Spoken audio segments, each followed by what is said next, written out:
Test. Yeah, we got no sound. Test 1, 2. Let's get these genius ideas after the stream has started. Let's test the sound. Hey, why have we got sound? 1, 2. The world.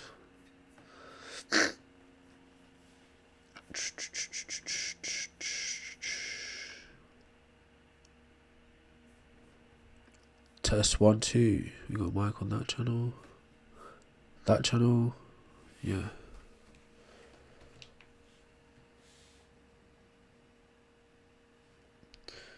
Ear. What the hell? Wow. There we go. Now we got sound. But stuff seems to be missing. I think the app's just janky right now.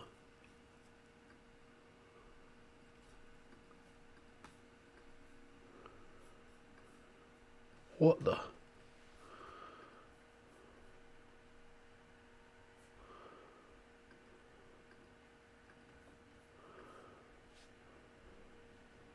What happened to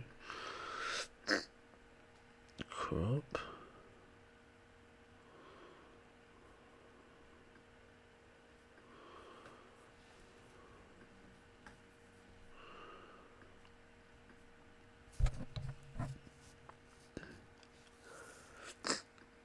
Knock. Hopefully that works out. Right, there's only one way to find out though. Let's get this thing started. If you're chilling in the background, you're wondering what's going on. I'm just doing some tests before we get going. Likely to be a very quiet stream, considering it's like after work. Most people ain't got time for this shit.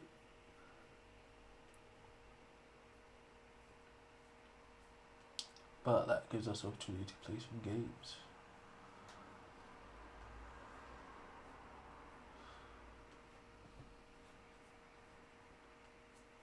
Should we go live on Twitch as well?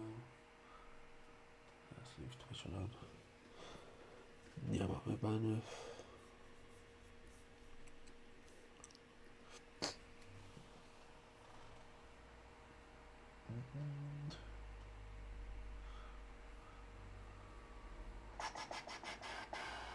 Cool.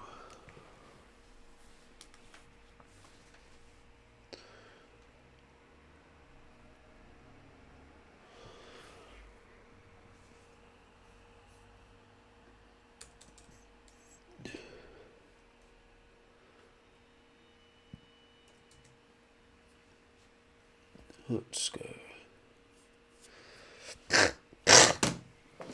And everyone is online. At least everyone in like the atheist space is currently online. Well, who's that? In the chat already? I can't see you. Yes, it is me. You can block me. Or you could watch it because you know you enjoy it like a guilty pleasure. You're trying to move closer to the truth. That is why you found yourself here. Praying me. Or maybe. Alright, let's see. How does that look on the phone though? Ah, it's like very tiny. Let's see if we can make it a bit bigger.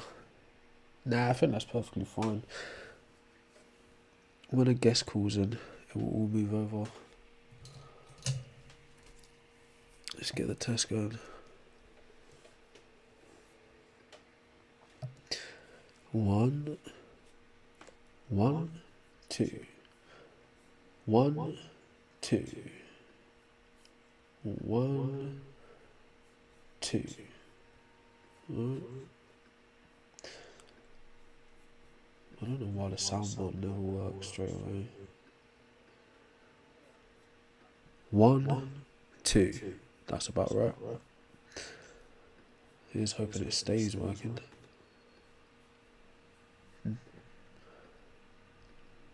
Alright, cool. Oh, there. Alright, anyways. Yeah, I think bare people are online right now, so I doubt we'll see many people pass through on this street, particularly, but it's not gonna stop us from having some fun. Move, man, you're in the way. What was the last thing we was doing in this game? Damn.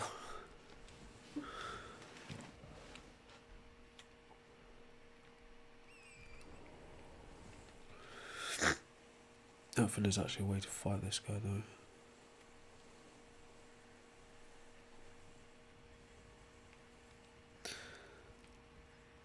Like 1% damage, that's the weapons. Oh yeah, we're dead. Oh my gosh. I don't know what it takes to beat those fire giants. They're on the boss map as if it's like easy to be done. Brendan, call up. Tell me exactly what you mean by genetic fallacy. Don't just say statements. Like, give some context. What's the argument? You're probably just repeating something you heard, I reckon. Maybe you're not. Maybe you know what you're talking about. So I'd like to hear if you actually do.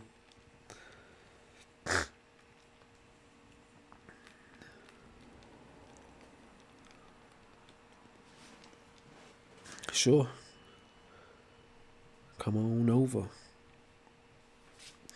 Have we got the button set up? I think we have. Right, where does this lead again? Oh no, it's good.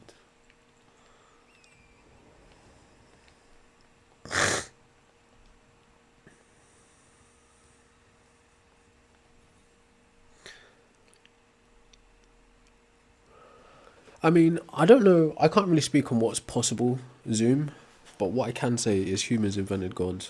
I think there's plenty of evidence of us doing that and doing it many times, whereas there's not much evidence of any of those God descriptions existing independently of us. So in terms of what's possible, I can't say for certain, no. But do I think any one of these God concepts that I've heard about actually exists outside of us? No, I don't. I haven't got good reasons to.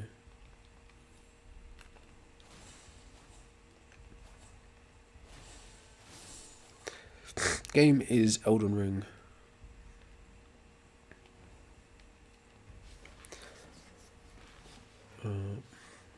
Why can't I see both chats?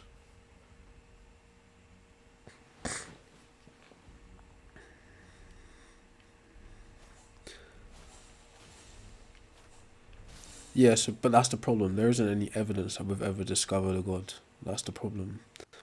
I can't remember the. No, let's not go that direction yet. Maybe a little later. But yeah, there's never been any evidence that we've discovered God. What there is evidence of is humans assigning agency to natural things, and there's a pretty good cognitive theory that supports that. What's up, bro?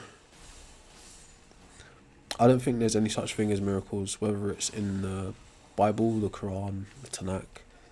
I don't think there's any. Yeah, that's it, Tony. Hyperactive agency detection device.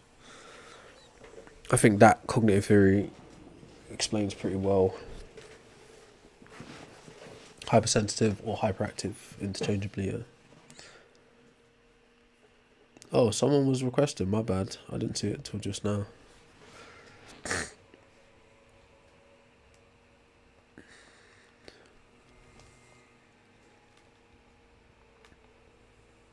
But yeah, I don't think I use like a public standard definition of a miracle.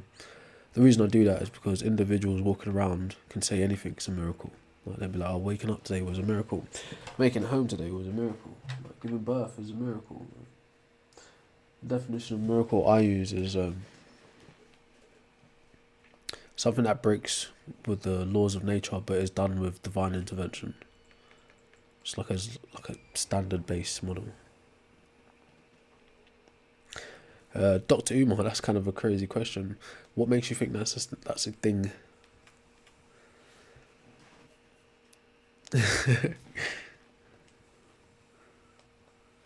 Crazy question.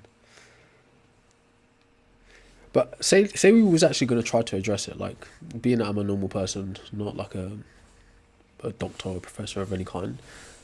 I think first you'd have to get a good understanding of the individual psychology, like what are the traumas of their past, what is their environmental experience growing up, how do they deal with authority, you know, all these kinds of things will play a part.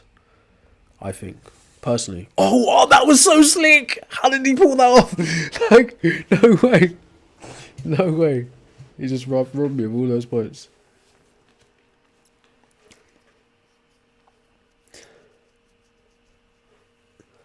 Come up, Pluto. We can talk about it. Come on up. We can talk about it. Hit that request button. It's a pink and a blue man in the bottom corner. But yes, people believe in lies all the time. They're comforting lies. They're just straight up escapism. There's avoidance. There's all kinds of things. But yeah, like to the point that Dr. Umar, I think his name was Ems. I think his name's M. I can't remember. I did speak to one time. But he pretends to be Dr. Umar, which is funny. Right? But I think you also got to try your best to look at the kind of indoctrination that they've experienced. Like a good, not necessarily analogy, but a good picture of this is a movie called Unleashed. Right, it's a Jet Li movie.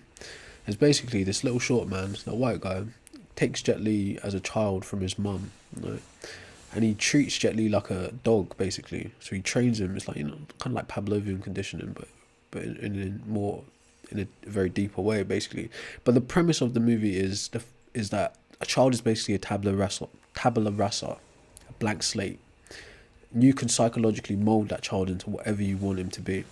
So this criminal guy molds Jet Li into this like fighting machine. So when he takes the collar off him, he just goes crazy at anything he sees. When he puts the collar back on, he's nice and controlled. Psychological conditioning can work in the same way with issues like inferiority complexes. What's been established in that child's mind, their position in the world, or how they're supposed to frame other people's position in the world, would be much like the leash around the neck. So how much work would that take to actually uncover? Quite a lot, probably. That's just a thought, though. I don't know. I don't know for certain. But it's just a thought. Jesus was surfing hippie. Funny. Yeah, millions of people. It doesn't mean anything, right? There's something you should Google called a bandwagon fallacy, right? A simple example of this is like if your mum ever said to you, "Hey, if your friend jumps off the bridge, are you gonna jump off the bridge?" Like, so it's basically saying if it's like lots of people jump off the bridge, mum, so I'm gonna jump off the bridge too, right? That's kind of the thing. That's kind of the parody of what you're saying. It doesn't matter how many people think something. If it's not true, it doesn't matter. You should be concerned with truth if you can be. Alright, so do you want to come up, the witness, and give a reason why humans didn't invent God? Now, I'm definitely in agreement that humans invented religion. But how did they not invent God also? I'm shifting the burden in the text. Explain. Alright, explain how I'm shifting the burden in the text. What's that, miss? Yeah, I think the more recent versions of God concepts, like say the last 3,000 years, have been used to control people via like Abrahamic faiths and stuff like that. But I think originally, or like initially, the invention of God was an innocent thing, done as an explanatory tool for survival. I think that's the original invention of God was an innocent thing. But the most recent uses of God is definitely like nefarious. Don't you ever just like just think about life and just think like, you know what, this doesn't actually make any sense. Like life doesn't actually make any sense. I know that's quite a ridiculous statement, but when you actually check it out, life doesn't make any sense.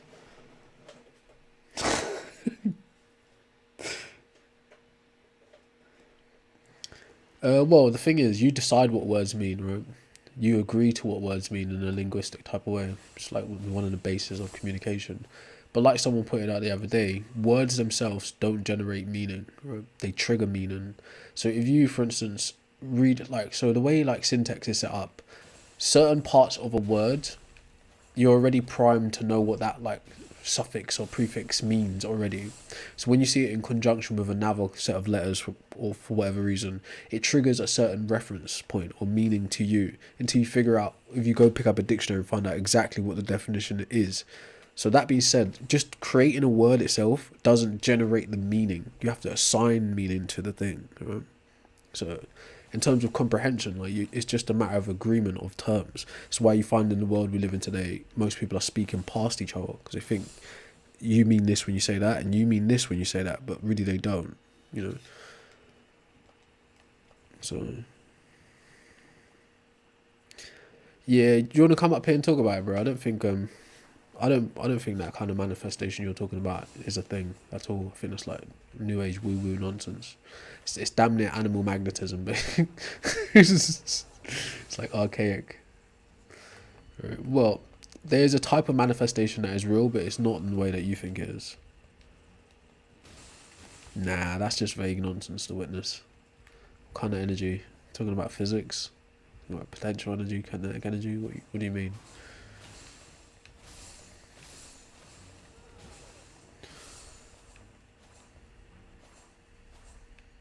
Just like, I don't know, man. What did you discover that made you say, I don't know, man? I mean, not knowing is totally a fine place to be, though. Come on, request up. You guys are all in the chat saying so much stuff. You could just hit that request button. Hey, thank you for tapping the like. I totally forgot we were supposed to get the likes up. It's like 41 likes. No wonder no one's in the chat. So, Zen like mug. What's up? Who is that? What's up, Woody? A Woda? Who is this? The Star Wars. A lot of people still don't like. I don't know. Anyways, sometimes we'll like slide in jokes about the Force when people use it. They just act completely oblivious. So I don't know. A force, as in a force of nature. I don't think he would be a force of nature though. You're saying God is supernatural, so he's not a force of nature. If you think God is a force of nature, then you're describing what's on the screen. Humans inventing God. Come on, folks. Let's tap that screen. Let's repost. Let's share. A lot of people are online right now, so it's going to be very difficult to even get anybody in the stream. But we are tapping that like, we're reposting. We can maybe reach some people to speak to. Did I just miss a caller again? I think I did. One sec, bro. Hello? Hey, can you hear me? Yeah, bro. How you doing? I'm good, how are you? Not too bad, man. What do you want to talk about? Well, it says humans invented God changed my mind. Uh-huh. The thing is, though, God is a word and language is a human invention. So, Yes, yes. I'd agree. this is unfalsifiable, What do you mean? you know. Yeah, I mean, you can't prove this claim wrong because the word God is a word, Oh, well, and all I words. don't necessarily mean it in a semantic sense, but yeah, that is true too. Okay. That is true too. I mean conceptually. Conceptually, yeah, I guess it exists within the imagination of humans, you know. Mm-hmm. What do you think about gods? Do you believe in them or no? Well, you know, it all depends on how you define what God is.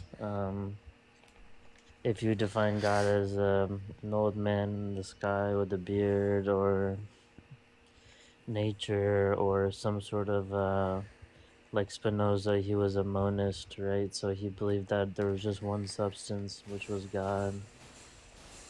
But what do you believe? There's a lot of I mean, I do think that there's a cause in order for there to be an effect, there has to be a cause. But how does that pertain to gods though? Because there could be causes and Because, effects and no gods. well, the thing is, how can you have a first cause without a God? I don't. Well, I don't think there's any way to actually prove if there is a first cause. Anyway, I think that's just a sort of human thought. Well, everything right now has a cause, right? That exists right now. Do you think? Well, yeah, I think it's easy to say that in terms of a habit, a thought. Well, it's called like a habit of thought, right? But the thing is, we don't like see first causes on Earth. Like no one's ever seen a first cause. Yeah, but there's a chain of causality that we can Yeah, that assume. really depends on your view, though, isn't it? What do you mean? So you could say, like standard cause and effect, how people imagine it is like B follows A, C follows B, like in this linear fashion. But in the real Yeah. world, it's not necessarily like that. It's more like a spider web of things that are like kind of interdependent. Yeah, no, I agree, but that's still causality. Mm. I don't disagree, but that does put Yeah. a problem in the first cause kind of thing. That's what I'm saying. Yeah, I see what you're saying. I mean, but I think ultimately, like currently now, yeah, there's an interdependent causality, but I think ultimately there would have to be a first cause in order to initiate everything. Well, I'm not against that per se. It's just something I can't ever Yeah. verify. I think it's just it's an interesting view, but it's not something we can actually know. Yeah, I mean, it's just a logical argument. You can't verify it or else, yeah. So, do I you mean, if believe you in could gods or verify it, nah? Is the question. well, well, yeah, because I do think that there is a if you define God as the the thing that existed before this universe came into being, I think there was a being, Why a and being I think that. specifically? What do you mean? Why a being specifically? So, like when you say being, are you implying like some kind of Yeah. agency, some kind of mind? Yeah, that's a good question. I mean, I think that God is both personal and impersonal. So we all can have our own personal relationship within our imagination of God, but then also I do think that the ultimate reality, the ultimate God is impersonal. I And mean, so I don't mean being as in like there's some sort of personality. I just mean capital B being. just a thing. Yeah, just an ultimate thing. Fair, but I'm still not really certain on why you think that though. I mean, I don't know. There's a lot of things that are unanswerable so far, like how life came into being, or consciousness, or reality, I would agree, but should that lead and you to a yeah, god of the gaps type of belief system? yeah. I mean, I mean, my personal take is like mostly through a phenomenological perspective. So I have my own personal experiences, which kind of make me and I just do want to preface this by saying that like I don't have any hard reservations, like I don't have any hard beliefs, like So are you just more you like in a know, position of agnosticism then? I mean I kind of go back and forth between being like a panentheist or just being like an atheist. Okay. What? So I Why don't though? really have any What makes hard you? convictions. What makes you stray towards panentheism? I think it's the most attractive and interesting theism because it posits that there's some sort of impersonal transcendent reality, and then it posits the immanent God, and then it also posits some sort of uh, like God for everybody, really. I've never like looked Um, into the full description of panentheism. All I know it to be in like is God is beyond us but within us. That's like the most simplest version of it I know. So I don't know what the whole thing entails really. yeah, it essentially posits like three levels of God, like a transcendent one, an immanent one, When you say imminent, what and do you mean by that? I mean, like here and now. Where? In context, what does that L- mean? like God is always present. in all moments in the Okay. world. Yeah. What was the third thing?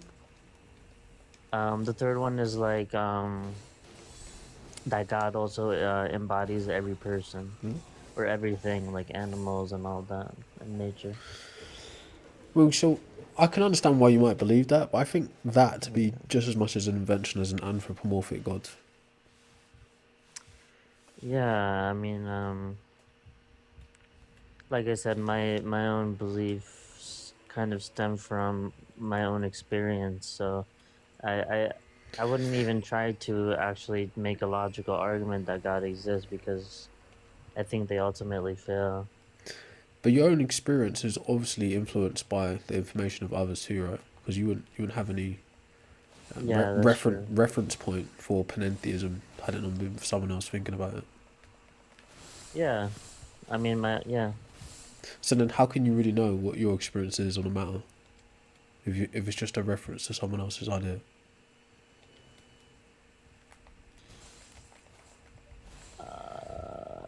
Well, I don't think that just because just some idea came from somewhere else that totally invalidates No, it I'm not saying it within my does. own experience. I'm not saying it invalidates your experience. Yeah, It's just like how are you able to codify it? If like I don't know if I can come up with an yeah, analogy on the fly kind of thing. But it's like yeah. I in mean, I simple terms, think how do you know it's that? yeah, yeah. I mean, personally, I've had lots of a variety of experiences in different contexts. I kind of confirmed that, but also, yeah. I mean, it can also just be a human construction, and that we're just making all this shit up, you know. So I think Loki we are. I think we are. yeah, yeah. I mean, Reality like that's a doesn't totally make any valid take. sense. Yeah, well, that's also the thing is like the fact that reality doesn't make sense. Wait, when you say that, what do you mean? So like right, say if I was just to divorce myself from any view of like a beyond, e.g. a god, an afterlife, or just like some greater reason that requires just literally just ideas. If I just take a look outside of my window, I just see vastness. Okay, just like as far as Yeah, my eye can see. But there's no like yeah. rhyme or reason to why I exist or it exists and what it entails before it and what is coming after it. Like it doesn't actually make sense without me just throwing ideas at it. Maybe I didn't articulate that well, but Hmm. obviously I searched these kinds of things to know to try and figure it out. But like you said, you're referencing panentheism. I'm referencing all kinds of other things as well to try and make sense of it. But it doesn't fundamentally make sense. Why exist in the first place? Why does anything exist in the first place? If a god exists, why does a god exist in the first place? Do you know? Well, because there would have to be some sort of creator or causer. Yeah, but that's what I'm trying to say to you. Like, so for as us as humans, right, we got this luxury to be able to say, hey, we didn't bring ourselves here, so something must have brought us here, right? Then we can describe that something as a god or or the universe or whatever. But then we Yeah. also get the luxury of saying, oh, it's just a brute fact that that thing exists, and we like at a certain point we just stop trying to figure out what's the next level up. My point of view is I know the way it sounds is crazy, but why I'm saying is it doesn't make sense because in every direction you take a line of reasoning, it's going to be a type of infinite regress. Like on No, I a don't think there has to universe, be an a infinite universal regress level. because no, I don't think so because if you posit an eternal God, then there's no infinite regress. Yeah, but that's what I'm saying. That's a luxury of our mind to be able to imagine that. But the reality may not be that. That's what I'm Okay, saying. yeah. Yeah, no, that's true. I mean, but then if you're gonna take that position, you essentially have to wait until we make more advancements in physics, or even if that's possible in the Oh, no first doubt. place. I'm holding out for that, but I don't think that'll be known in my lifetime. But Yeah, as it currently stands, in any direction you pursue it, it doesn't make sense. Like it just keeps going up and up and up and down and down and down, just like an infinite expanse of potential knowledge. It doesn't actually make sense. well, What also doesn't make sense is physics, though. Like, if you, Hmm. I know you're speaking about metaphysics, but physics itself doesn't make sense In what because way? it. Well, let me ask you, what's the fundamental substrate of reality on a physical level? I don't actually know. Well, that's the thing. Nobody knows because we just keep getting it smaller and smaller things. We go from an atom to Yeah, protons and electrons to subatomic particles, and now they're saying there's I mean, no, then there's yeah, quantum particles, and because now they're saying there's where strings. we slot into the picture, all that we have at our fingertips is reductionism. Like we can't essentially go up and up and up and up. We can't zoom out yet, and that's what I'm saying. Well, That's where it yeah, starts to stop making sense. Like you keep going, like you go further in, it stops making sense. You go further out, it stops making sense. right. So, wouldn't that indicate something or no? It No, just doesn't make sense at all. It's all well, absurd. I don't know. Well, yeah, in a way you could say it's absurd, but I just don't know how to grasp that. Right? So I just like kind of deal with Yeah, what's in the middle. yeah, that's true. So I don't know, right? Yeah, yeah. But my point was just that physicalism also doesn't make sense. In what way? Well, because it's an infinite regress. Because what is the fundamental unit of matter? We don't know. Oh, I see what you mean. So are you saying then it was more likely that it's a mind at the base of it than something Yeah, than a physical thing? consciousness or mind, or you could call it God. That's what I think. But I think that's the same escape hatch of like brute facts. Why does mind not have to be caused by something else? No, but I'm saying mind could be like that. Also, could just be another thing for God. Like these are just words, right? To signify certain ideas or concepts. So you could say mind, or you could say God. No, I know, but obviously Yeah, in the context of the discussion, right? We both yeah, like you're gonna say nah, God's not cause, of course, because that's like a standard definition.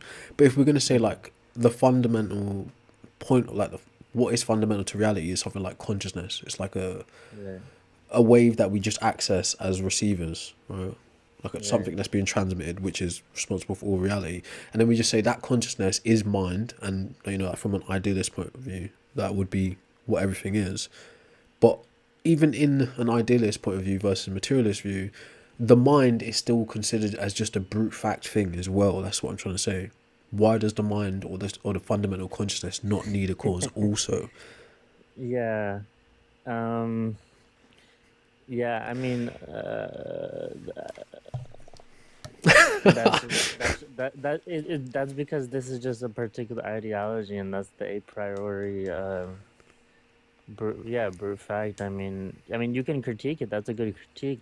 Yeah, there's why are you assuming such a thing in the first place? But I mean, in order to have a system of, you need to assume certain things, or else it's very hard to start from zero. I mean, I don't know any system that starts from zero. It's very hard to, but like that's like so that's something we actually have to figure out.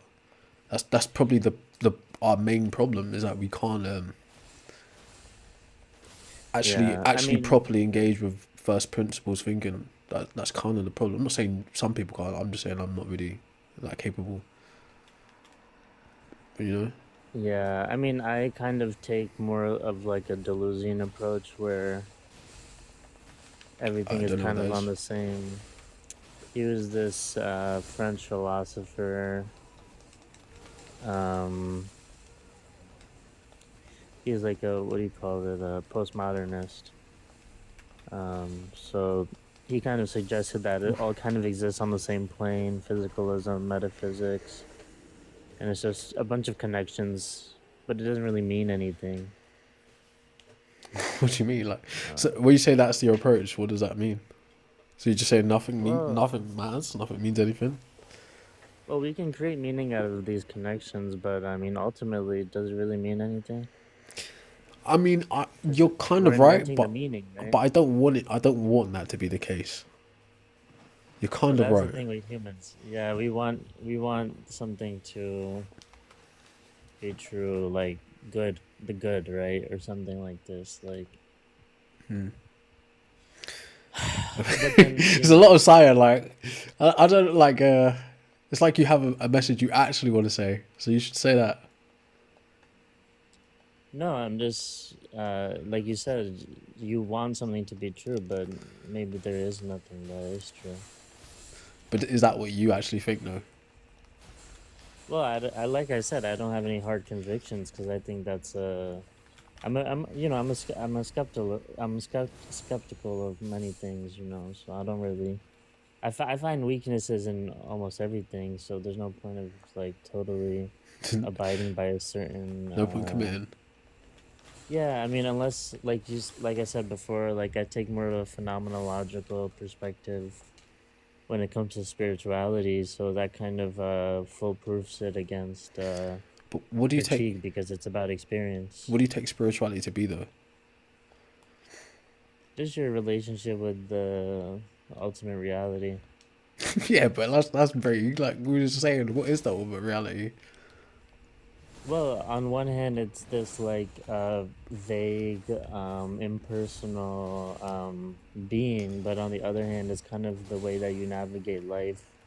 But how It's can we kind of know that? like well, it's just a way of thinking. I'm not saying this is Oh. true or not. It's just a different way to think. See And the that? thing is, Yeah, go on. you should the way that you're thinking, I think that it should ultimately bring you peace and happiness. So What should if bring me peace and you, happiness? huh? What should bring me peace and happiness? The way you think, How? Oh, do you mean in general? yeah, in general, Oh, your okay. system of thinking. Ah, I see. Yeah. Yeah. So if you're constantly being angry and depressed, it's because it's the way that you're thinking. And then, I mean, But should if I you wanna value? be depressed and angry, huh? Should I value peace and happiness over truth? Yeah, I think so. I think Why? it's worth it. Well, because you're only on this earth for a limited time and then you die, so why not spend it in a happy manner? I don't know, man. I think there should be space for both. But like, Yeah. could you really be happy if you knew you were believing a lie? Yeah, I mean, that's a good question. I mean, do you know about Pascal's wager? Yeah. Well, at least a basic version of it.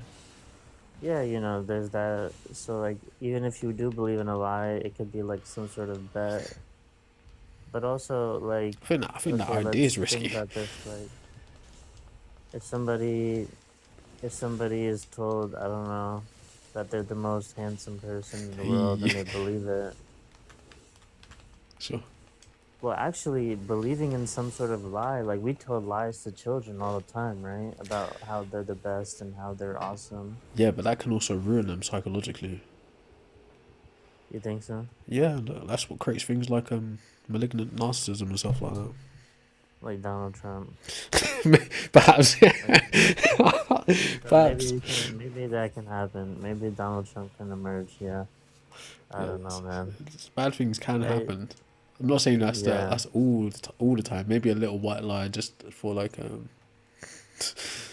know, discipline purposes maybe. But yeah, I, but I yeah, I think agree I with think a lot you. of bad Yeah, things can come out of just assuming a lie, even if it's just to get along with life or just get on. I think a lot of bad unintended consequences could happen. In the same way, maybe yeah, that pursuing could truth happen. could cause some pain That as could well. happen. Good things can also happen. Anything is possible. But I don't know. I don't know, bro. Like you do have some interesting views, though. But That's what Socrates said. what's that? The only thing I know is that I don't know. Yeah, it's true. That's quite a popular phrase of saying. Yeah, Socrates supposedly said it according to Plato, and I mean that's the best position to take because yeah, there's you can critique almost everything. Do you think Socrates actually existed? Um, I don't know really because it's Plato wrote about Socrates. Socrates didn't have any writings, but he did have a school, and Plato was supposedly his student. So And some others, but their names ain't like that as popular as Plato. I can't remember their names. So I think one begins with a Z or something. yeah, yeah, there was other people in the Socratic school, but I'm sure there was somebody that existed. Fair. I, So I, some people doubt it. Some people say Socrates some didn't people doubt exist. it. Yeah, some people say he didn't Yeah, exist. He's just like a puppet for Plato's ideas and various other people. yeah, I don't know. I can see that. I mean, he's kind of just a character in Plato's dialogues. That's what I've heard anyways. I don't know for certain, but I thought it'd be interesting to ask you anyway.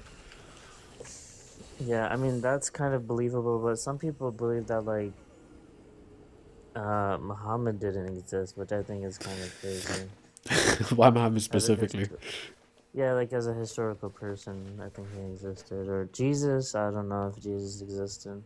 I think Jesus is a lot closer to a Socrates type of character than Muhammad, I reckon. Yeah, I think so too, because Muhammad actually had like conquests and stuff, so he must have been an actual person. Well, so I'm told. I've not really looked into the history of Islam like Yeah, that, like so I don't really yeah, know. But yeah, I mean, alright, man. I'm a bit I'm dubious gonna go about on. Jesus, but yeah. Dude, No, I had a great conversation with you, and appreciate I'm talking gonna to you, go on bro. a walk. Go for a walk. Yeah, go Good on for a you, my walk. friend. Alright, man. Have a nice day. Take care, bro. What was your name, bro? Oh, my name is Khayyam. How do I say it? I was gonna try to repeat it, but Oh, well, and I anglicize it too. It's Khayyam, like Omar Khayyam. Khayyam. Yeah, Khayyam. You say how you said it originally? Khayyam. Khayyam. Is that right? Yeah, yeah, yeah. That's good. That's good. Oh, I didn't want to butcher it, but I got it. Nah, you're good, bro. Alright, nice to meet you, bro. Yeah, you too. Take care, bro. Peace. Peace. Alright, big up to my guy. Does anyone else want to come up? Like he wasn't necessarily combative about the topic at hand. He did have some very good philosophical ideas, though. But I would like to speak to someone who's more against the concept of what I'm saying, that humans invented God, and God is just an invention. Come up more than enough. Why do you think we discovered God? What proof is there that ever happened?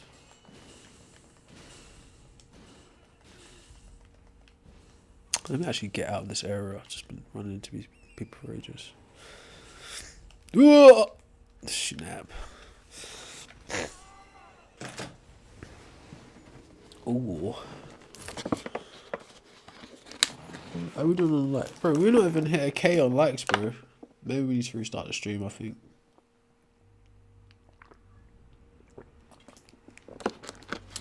Why would you think Hella's hot, Mary? No one's ever been. No one would know. In fact, we have no reason to think it's actually a real place. Based on a King James Bible, it's a mistranslation of four distinct places like Ganesha, Tartarus, some other places, Sheol. So hell technically doesn't exist. It says that. Yeah, like I just said, it's a mistranslation. So it's like mixing Greek mythology with Hebrew mythology. So why should you think it's a real place? Like, do you think like when you die, you're just gonna be teleported?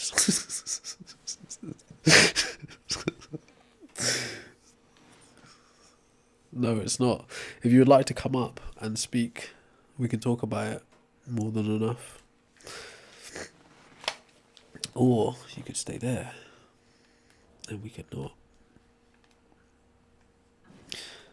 Alright, what I should be doing is doing the boss fight.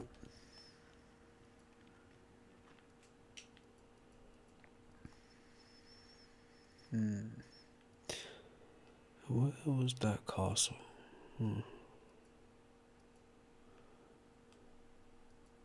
Fort Reprimand. Interesting name. Hey, thanks for tapping that like, bro. I appreciate that.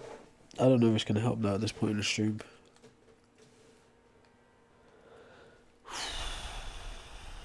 DLC is kind of weird. Where were we? How did we get there? Was it over here?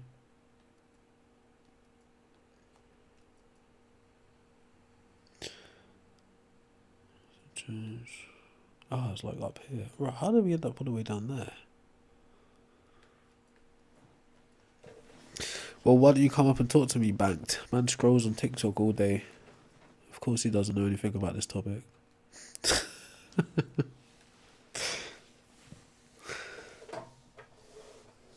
Why do you think that, Justin? I think it's higher probability that aliens exist than any of the humanoid gods. Like it's very more it's just significantly more likely. I don't think I'm the little bro in this situation, bro. But since you think you know, why don't you hit that request button? You can come and educate me. We can contest your brother status, where you'd be ranking.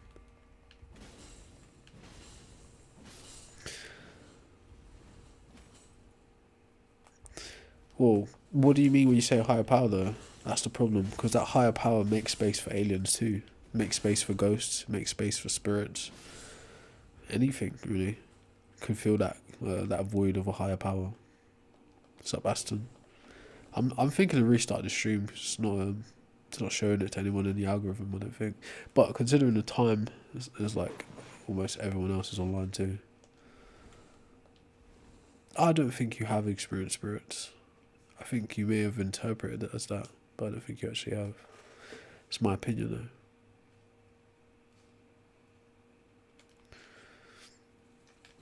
Oh, I thought I could parry. Wrong game.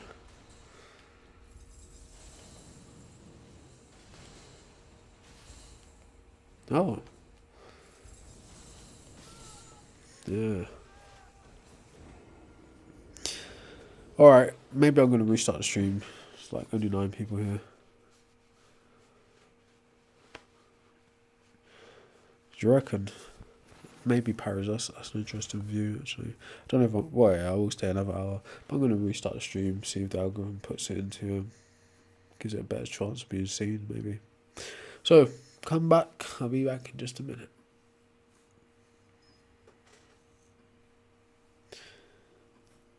Alright.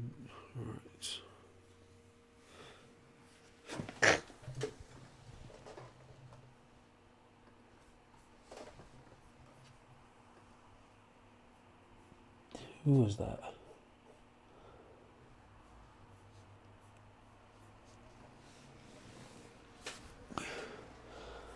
Let's hide that little chat. Maybe that might be making things worse. Bling.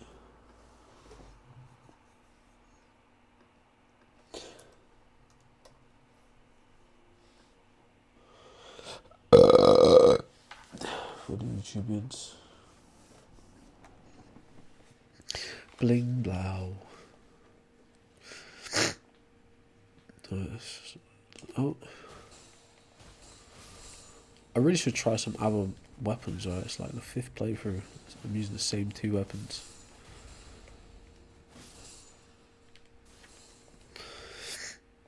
I haven't checked that algorithm out either. Maybe there's something jammed up there. Yeah, something jammed up in the algorithm for sure. Stream's current bit rate is higher than recommended. Duped.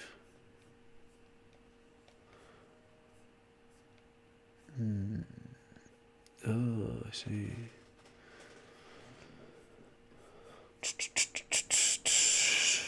Let's move, yeah. Move, yeah.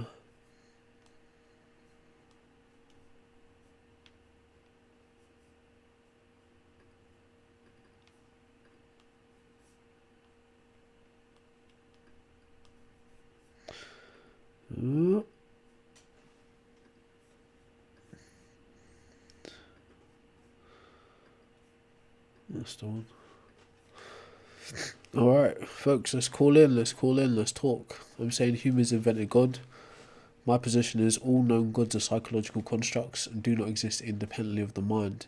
If your God requires belief, imagination, or faith to interact with, it is functionally non-existent. It requires somebody to devise a concept of God, impart that concept to you in order for you to interact with.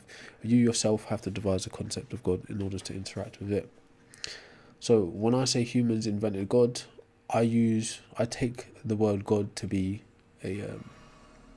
so I use the word God as a category definer for supernatural entities or deities. That being said, my hypothesis is that God concepts are created in 3 phases throughout history. The first phase is humans assigning agency to elemental and celestial things. There's a cognitive theory that supports this. It's called hyperactive agency detection or hypersensitive agency detection device. It's an evolutionary trait built into humans. The ancestral mind would have experienced what me and you know to be a thunderstorm. They would have said, I have a mind, I don't understand that thing, therefore that thing has a mind, higher the mind, or there is a mind, higher the mind responsible for that thing. And then they go on to build story, LORE, around that event of lightning, and that becomes the first types of gods. Hence why the first types of human gods are celestial and elemental. Celestial is just about stars, the sun, the moon, meteor showers. Elemental is about earth, wind, water, and fire, forms of nature like hurricanes, earthquakes, tsunamis, etc. Hence, you'll find the consistent elemental gods across different cultures in human history. It's been a while since I've actually brought up the grid and showed people. Maybe that might help. So we could go culture to culture, and the only thing you would find is that humans have invented various different types of gods, and the only through line is that they're mind dependent, basically. Right? Anyways, right, so first phase is humans assigning agency to elemental and celestial things. Right? That's done using hyperactive agency detection device, and it's done for survival primarily. The second phase is abstraction. It's internal generation of abstract concepts, and then deifying those abstract concepts. So this is when we start to gain higher level cognitive functions, and we're able to think of things like love, war, peace, creation, destruction. These are abstract things that don't exist in themselves, but they exist as concepts. And people begin to deify these concepts in order to share these ideas with other people, e.g. other humans.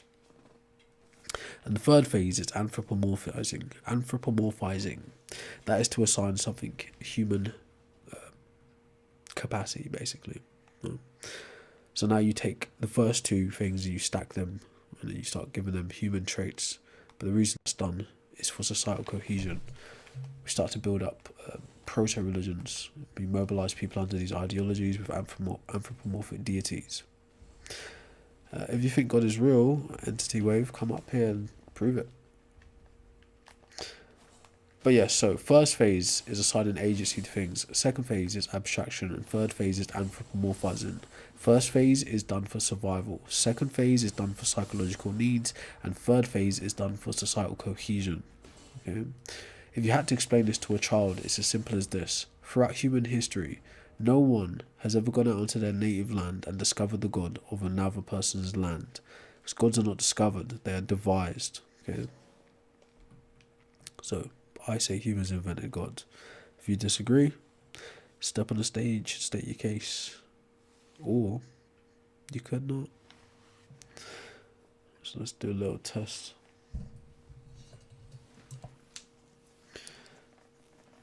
It's easy to join. All you gotta do is hit that little button in the bottom of the screen on TikTok. It's a man and a woman, I think. Well, it's a pink person and a blue person. Oh, crashed, yeah.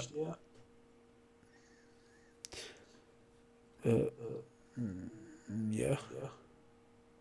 Echo.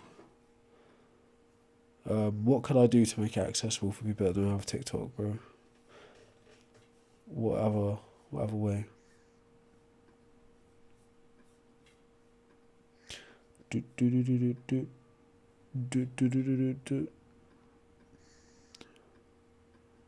Whatever way could I do it?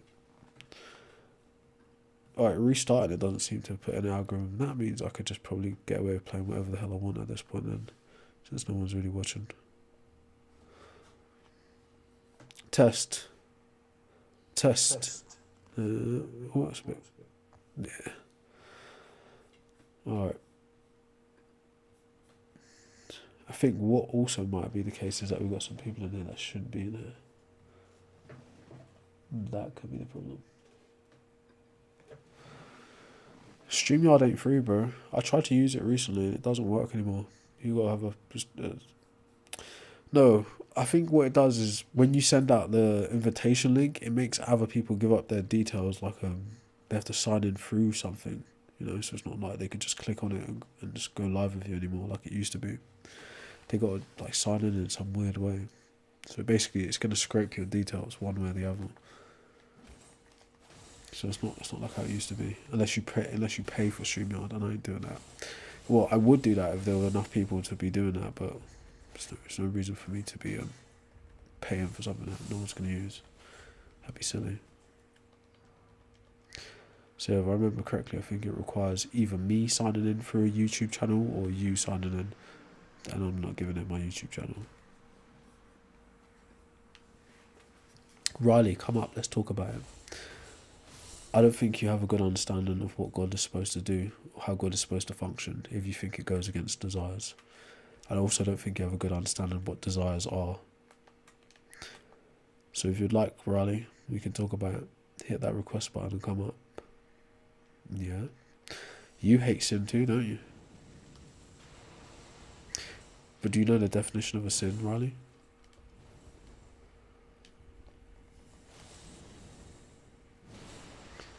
Hit that request button, Riley. Come up and let's talk about this. There's lots of layers to this. Because this is a question, a frequently asked question. Why would we create something that goes against all of our desires, or why would the Bible go against our desires? It doesn't, bro. The Bible is devised by men, right? And there's various different systems that men devise that are restrictive. It's done to build virtue, good character. Well, come on up then, brother, and we can talk about whatever you want, or you can stay in the chat. Don't be scared.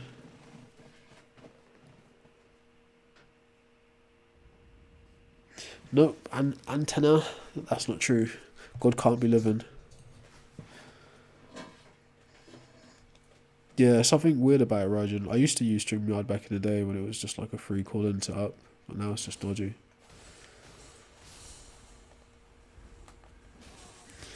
Don't be scared, man. Come and talk. Don't worry, I'm not gonna bite your head off. I'm not like I'm not an angry atheist, unless you make me angry. But that doesn't happen often. AKA the Great Spirit. Yeah, that's animism, David. That's just another invention of humans. Have you a human who invented a human? No. Do you know what? Even God inventing humans isn't the best explanation for the life, or for human lives, or life in general on the planet. A better explanation for life on the planet is obviously abiogenesis. A second best explanation is aliens. God is like somewhere third or fourth, maybe, depending on who you ask. So yeah, aliens are more likely inventors of all life on Earth than a God is, specifically based on the definition of gods that we use. Like most gods are like immaterial spirits or disembodied minds. It's not actually possible for those things to exist, one, well, as far as I'm aware. And two, it would be quite unlikely that it would be able to make anything if that was a thing in existence. Yeah, there's not actually anything wrong with pagan. Right? Pagan is like a derogatory term made up by Christianity, then carried on by Islam. Pagan just literally means anything that's not Christian. It's not even a bad thing. It's not even a bad thing. Oh, a Buddhist would be a pagan, like a doctor would. Like Christianity literally went on a crusade against intelligence for like centuries. So like anyone who was smart, anyone that could write, anyone that wasn't a Christian, they were all bad people to Christianity. Same thing with Islam, same thing with Judaism. So being a pagan isn't actually a bad thing. It's just you probably shouldn't call yourself one. It'd be like using the N word, but people have lost like context of history, so they don't understand it anymore. But yeah, there's nothing wrong with that.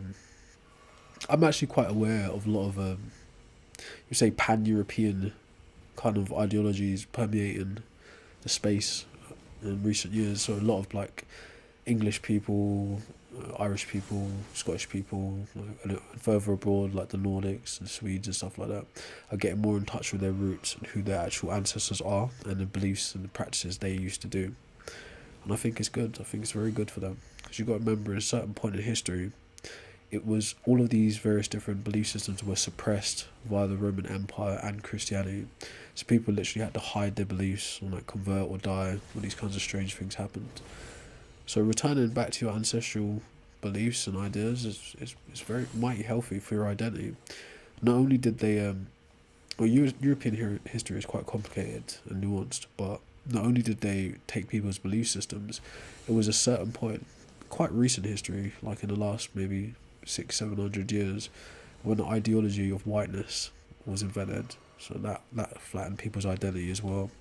People were no longer like Serbs, they were no longer like Slavs, they were no longer like Celts. They became white, a flat identity that's defined by the negation of the other, anything that is not this particular colour. But by becoming white, you basically destroy your original identity. You flatten it. Okay, and then those particular people in Europe with the power, the aristocracy, monarchy, and theocracy, went on to perpetuate that across the world. So that's when you start getting blacks and browns and shit like that. But prior to this, everyone mixed and mingled. Well, think about Egypt, think about Rome, think about Phoenicians, Hebrew world, etc., etc. So yeah, being a pagan isn't a bad thing. But who cares? You don't care about that. So come on up here, let's talk. I have a Discord, bro, but I don't know how to use it, so I just I don't allow for it to be used.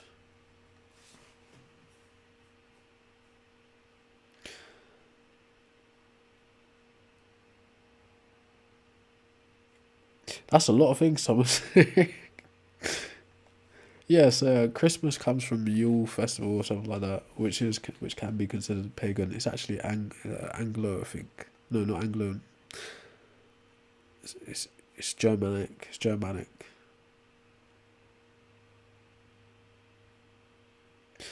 Bam Bam. Oh, do you know what? I'm just gonna start sending people requests. I forgot I could do that.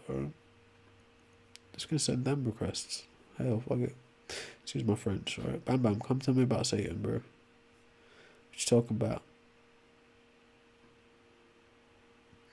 Bro, I'm not leaving you to your beliefs. That'd be like leaving a gun with children.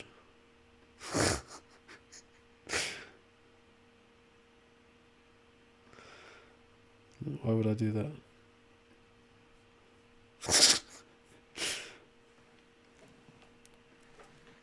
Yes, you kind of did invent me. Psychologically speaking, until you encountered me, I didn't exist.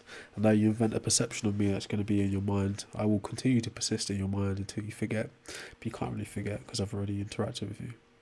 So I'll be with you forever now. Gervasio Flores. It's too late for you.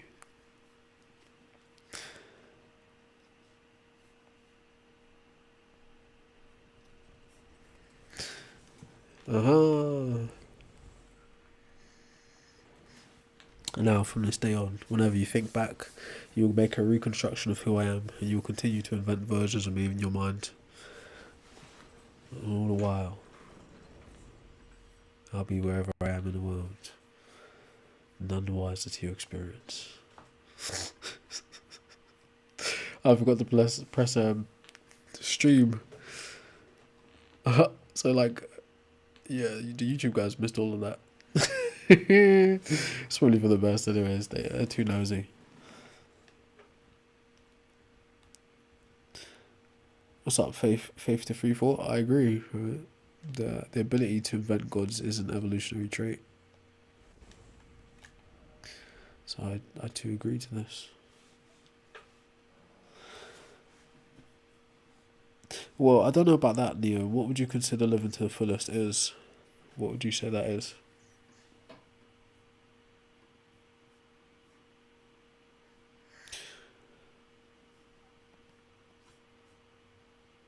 The breath of life is God particle? No, no one understands because that's nonsense.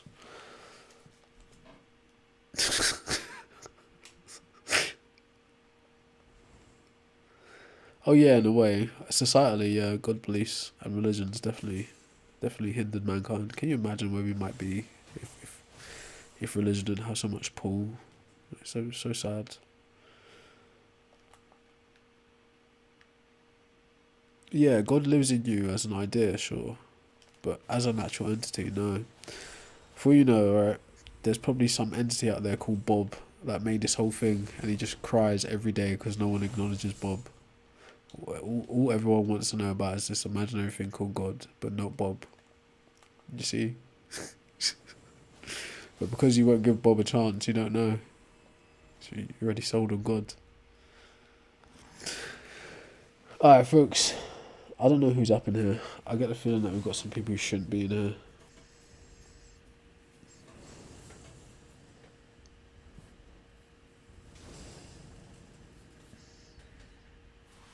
Hey. Come on up, maniac. We can talk about it. Who? You maniac.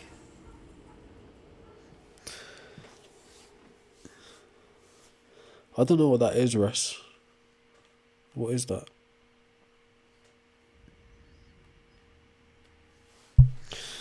Alright, Mr. Maniac, let's talk about it, my friend.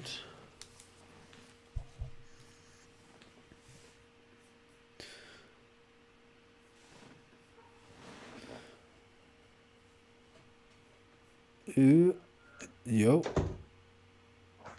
Hello. How you doing, bro? Hi. What's your name?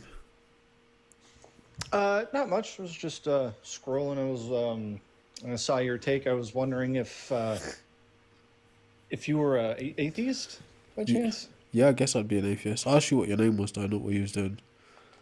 Oh, I'm sorry. My speaker's hella quiet. I didn't even hear you. Sorry. One more time, please. Do you have a name? Okay, cool. Oliver. Oliver. Nice to meet you, Oliver. Nice meeting you. So, what do you want to talk about, bro?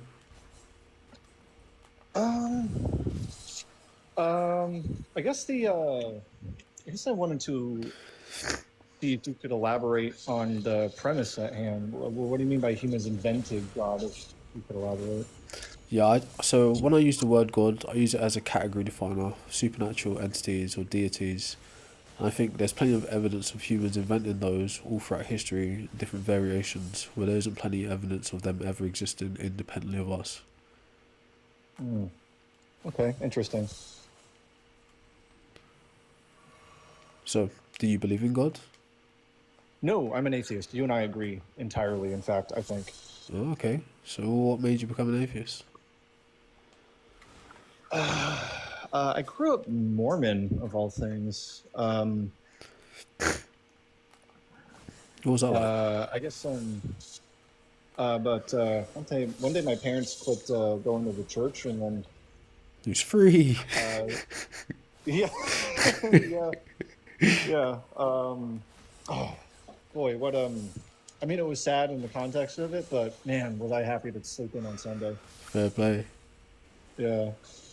But yeah, I just remember looking around. I remember being pretty torn up about it, and eventually coming to the conclusion that I don't think any of these religions really have the answers I'm looking for.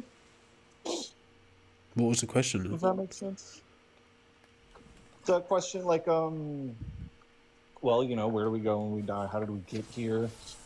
None of the answers really added up. I don't find the idea of I guess, a mind per se. Like, I don't find the idea of a mind having created the universe to be plausible. I don't buy it. Yeah, it's quite difficult. But do you think we actually have answers for those questions now, though?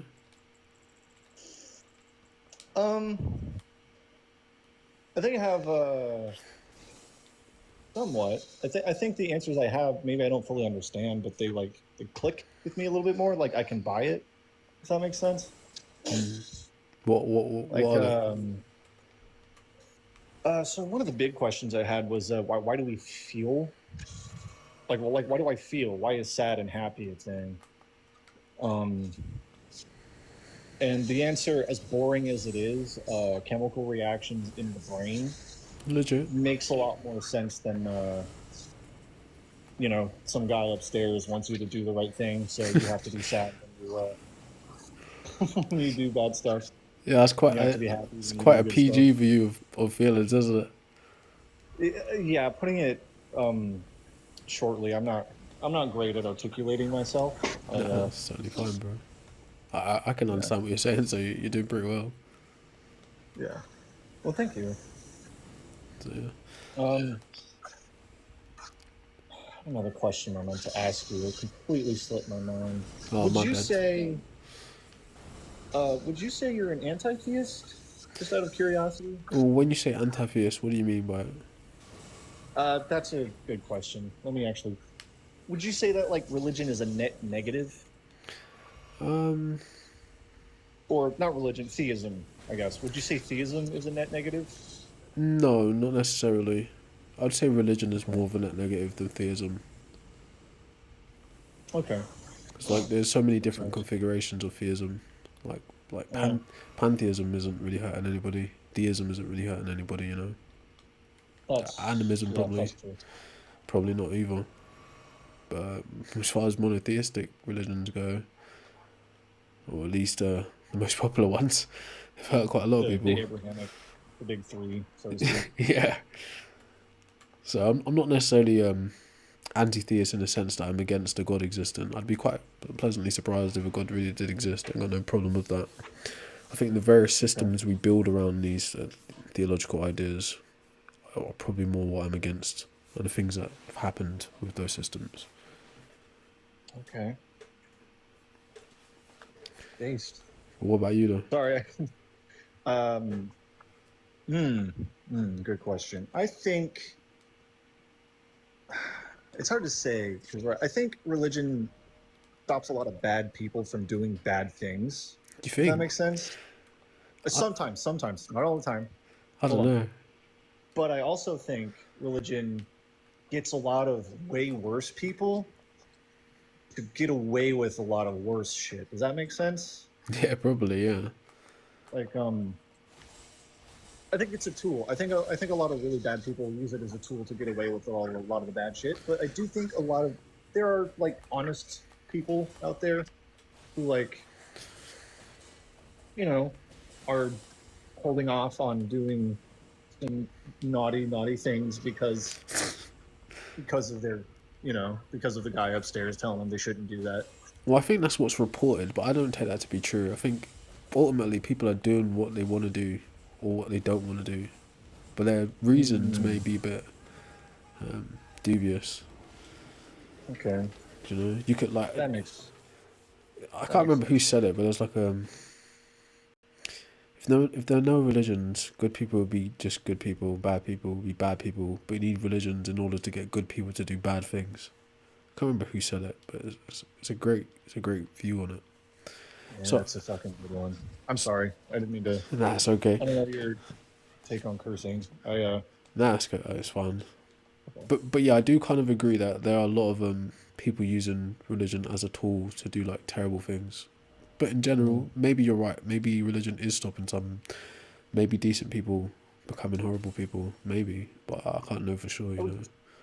I think like small scale is I think what I meant to say. Like on a smaller scale, I would say some people use it properly, so to speak. Do you think that if you were to give that type of person a different system of operate, a different approach to morality and guidelines, that they would just they would not need that kind of divine command type of punishment overhanging them, or they would need some kind of some boss maybe. I would say they would need the threat of punishment, but I think the proper way to go about it is for them to outgrow that, if that makes sense. Like as a kid, you avoid doing bad stuff so you don't get grounded. But you're Kind of. supposed to outgrow that, right? You stop doing bad stuff theoretically, of course. Yeah. Assuming it works properly. Obviously, it doesn't. I mean, look where we are. But Kind of. like as a kid, you get grounded for stealing, right? Yeah. So that way, when you grow up, you know not to steal, not just because you're going to get punished, but because you know it's wrong to do that. Like, it's something you grow out of as you mature, and I think it can be useful for that, if that makes sense. If I'm properly communicating my point. I think I do understand. I think I do understand. It's just hard to imagine that an adult still has to have that kind of Yeah. big other is watching me, so like Yeah. let me that's a act, good let me point. at least but you know what I think that creates is like a pretense. It's like, let me pretend to be good because the big other is watching, not let me Yeah. genuinely be good, because like there's an analogy like people who think they understand morality. It's like there's two people that work at a job, right? One guy does everything right because he's terrified of being punished, right, by the boss, whoever's watching. But the other guy does everything right because he understands how the business works through and through. Right? So in the parallel is the guy that does everything right because he understands how the business works is someone who understands morality, like socialization properly, and the guy that's operating, assumingly doing things good because he's scared, is someone who has a more religious or divine command theory type of approach to life. The reality is, the minute that the guy stops watching, or they realize no one is watching, then what do they become, right? So they were just like, they're really pretending the whole time. Right. Doing the dishes because you're afraid of getting the paddle, not doing the dishes because the dishes need done. Right. That's the problem with it, right? With the whole with the whole big other. And personally, obviously, I think that might have some good implementation, like if you're raising a child. But the reality is, children don't actually do bad things. They do things out of ignorance, and then your moral judgment or your moral stance on whatever the act is what determines whether that thing is bad or not. You know. Mm-hmm. Right. So like, that's my view. Like, I don't think kids actually do bad things. It's just how you choose to interpret the act. You know. Yeah. Yeah, I think that's true. Well, to an extent. Maybe, yeah. But yeah, for intents and purposes, I think you're 100% like on the money. That's true. Yeah. I do have to go now. I got to go shopping. It's been nice talking with you. You too, bro. Sorry if I didn't have much interesting to add. I guess I'm just trying to talk through it out loud. It helps me get. No, I appreciate you. I appreciate you. I don't often talk to people who are on the same side as me, but why not? You know, every now and again. I imagine it's a pretty inflammatory statement. What? That he was invented God? Yeah, I mean it's true. It's true. Don't get me wrong. I think it's accurate. If you can know it's true and accurate, then why can't anyone else? Oh no, I think they can. It's just how do I put this? Blunt. It's blunt. It's blunt, and I think a blunt, honest statement is a good way to get an uneasy person really upset. Does that make sense? Well, I don't want people to be upset, but I do want them at least roused to the point of thinking. No, I didn't think so. I didn't think you wanted them upset. Maybe that's just right. Like, if you believe in God, you're an idiot. Maybe that might be like a bit better. In it. It's like, if you believe in God, you're an idiot. You could be a lot ruder about it. Yeah, I hear you though. Still, I can see why it might rub some people the wrong way, but good. I appreciate, just for the record, I think it's a good thing, right? I think we should be more honest and straightforward. Yeah, if possible, for sure. But yeah, I also don't get to talk to a lot of people that share my perspective. No worries, man. It was nice meeting you, my friends. It's Oliver, wasn't it? Yes, Oliver. I'm sorry. I don't think I asked for your... My name is Set. Your name. It is Set? Okay. Mm-hmm. I just wanted to double check. Some people don't always put their name as their user handle. Yeah, that's my name. Yeah. No, nice to meet you, bro. All right, nice meeting you. Good luck on your game. I appreciate it. You'll need it. You look pretty good at it. Oh no, this game is running me into the ground, bro. This is a game. They're that's their thing, right? Yeah, man. It's about suffering. This is like a masochistic type of game. What is it? Sisyphus' stone sort of thing. Yes, that's exactly what it is. You must learn to enjoy the suffering. Yeah. Mm-hmm. Perseverance is the joy. That's it. All right, appreciate it, my friends. Take it easy. Cheers. All right, so anyone else want to come up? If you disagree with the title, come on up. Let's talk about it. Who's a sausage? Oh, a sausage. He said Jesus is a sausage.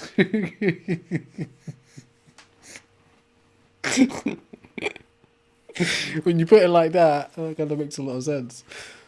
Whoever's tapping the like, oh, actually, I met someone called Jesus today, right? He said his name's Jesus, right? But, like, his name's Jesus. So, what if you agree? Well, I guess you could come up as well if you really want to. I try to avoid making it into a panel. But once in a while can't hurt. But I would really like to talk to someone who disagrees. That's the best way to learn. But yes, if you're interested to know, my position is all known gods are psychological constructs. That's just like a fancy way of saying an immaterial idea.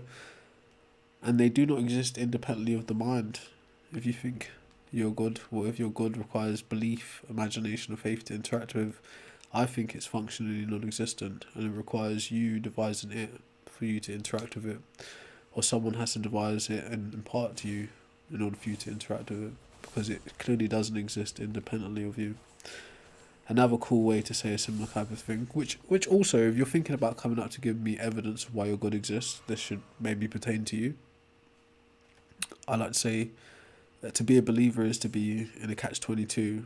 The more you define God, it's the less likely it is to exist based on the properties you've assigned to it, or what would be expected of those properties. And the less you define God, it's the more synonymous it is with non-existence. So in terms of like, if you thought of like a sliding scale that goes from left to right, God concepts exist on a spectrum just like that. So the hyper-defined God concepts are like your biblical gods, your Quranic God, like your Torah God. They got names, they do specific things, they got specific histories, they interact in specific ways. And then your less defined gods, not necessarily ill-defined, but less defined gods are more philosophical types of gods, like Spinoza's gods. Okay, like God is all, God is the universe. So although Spinoza is, like I was speaking to someone on Saturday or Sunday, and they really did give me a good, like, great insight into pantheism that I didn't know before. Spinoza's is well thought through. It's not as simple as that, but Spinoza's God exists on that latter end of the spectrum, the less defined. So in the same way, one could say God is everything, right, or like some metaphysical substrate. Someone could also say, well, if God is everything, right, then he's also nothing, because he is not this, not that, not that, not that. He's all things, you know. So he's also nothing from that perspective. But anyways, right, that spectrum also speaks to the types of approaches you can take when trying to prove your God concept. I was about to stab him. So on the this is my point of view though, right? Not necessarily what you have to hold to be true. Alright, let's talk to Portflow. I was going to tell you something interesting, but it doesn't really matter. We'll take another time.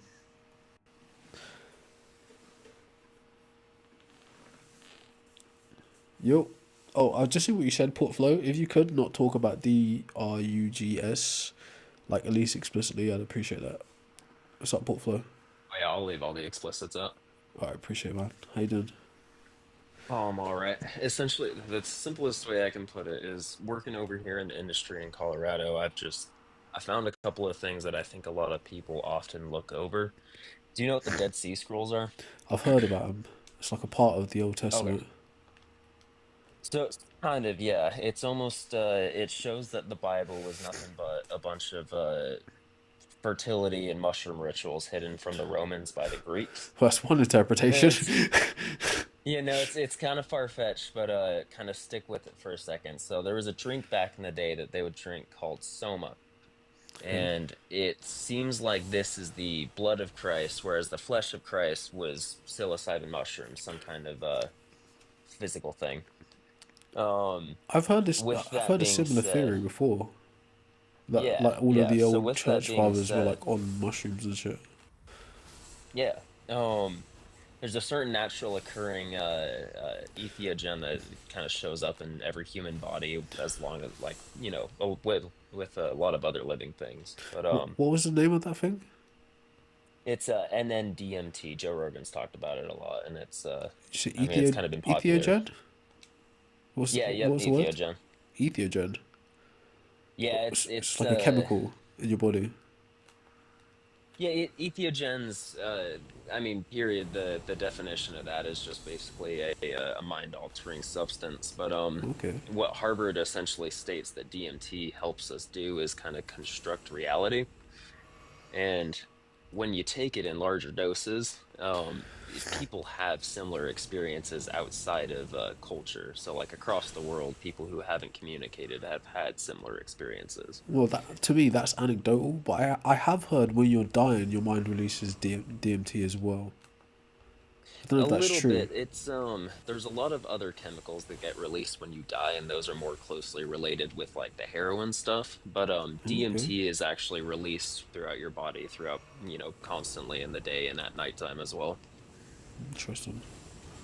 It helps your brain kind of I guess the simplest way to put it is, your reality experience is a hallucination at the basis. So DMT kind of helps hone that hallucination into more of a focused section. So how can they know that? How did they figure that out? Um, Essentially, what's the best way to state this? Obviously, we got like serotonin and stuff like that, but those don't really Oxytocin, mess with what serotonin, we consider, melatonin. I'm just you know, playing. yeah, those don't really mess with reality in the same way that these other ones do.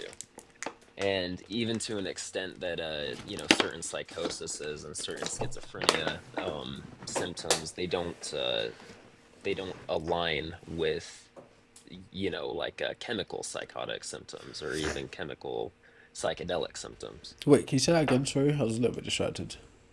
No, you're good. It's essentially psychotic symptoms, schizophrenic symptoms aren't always the same as like chemical induced symptoms. There's something kind of different there with that. Okay. So when people have these shared hallucinations with a substance that is naturally occurring in all of our bodies, it points to the fact that the scriptures are probably just within the chemicals, and by trying to write them down, that's how we're confusing everything and just getting everything screwed up. That didn't make sense, bro. That inference. Basically, the conclusion that you drew didn't make sense. So think about it this way: if you get knocked out Yeah. and you see like an orange ball, Yeah. and someone, well, let's just say everybody gets knocked out and they all see an orange ball, Okay. and then someone across the world, they get knocked out but they don't see the orange ball, Okay. and then you get knocked out one day and you don't see the orange ball anymore. So who's to say that the orange ball was there in the first place? Oh, yeah. I kind of get it, but that doesn't necessarily tell us about some like other outside of reality, or some other type of reality. That could just be a fact of human anatomy. It well, I'm kind of using that to build off of. So kind of with that concept, um the simplest way to think about how people have misconstrued God, and the fact that, like, religion doesn't do it justice, religion doesn't even make sense of it, as well as half the times that if you try and use the Christian explanation or even like other explanations of it, it Sorry. doesn't line up with science. um the the God or whatever per se that the DMT or the natural psychedelic experience that happens within the human body has showed us is consciousness. That's a bit So, vague, bro. in kind of, quantum mechanics shows us that everything to a certain extent is sentient. It's the reason why it all holds together. It keeps certain vibrations to a certain point, as well as it being observed allows it to maintain itself. Do you know like about the observation theories and stuff? Yeah, but that's often miscited, like misquoted or misunderstood. So like you're talking about It's very misunderstood, yeah. I The forget the way name I'm of it. talking about it is the same way that, our DNA is the same DNA in an apple tree. But the only difference is the frequencies and the way that we were formed, the way that we evolved, So yeah, essentially. just the configuration is different. That's essentially true about anything that's matter. Essentially, we're all made of the same stuff. We're just configured in different ways. Yeah, there you go. So if we're all made of the same shit, then essentially it's not that, sentience, it doesn't get bigger, it doesn't get stronger. It's not like there's, more sentient beings or a higher power God. It's just that, once we all merge back into everything, the collective of what consciousness is or what people think God is Why should we think? merges all back into one bowl. Why should we think that we're ever going to merge back together? It's the shared hallucination. And that is also to be said, like for people who have had near-death experiences, that kind of light at the end of the tunnel type bullshit.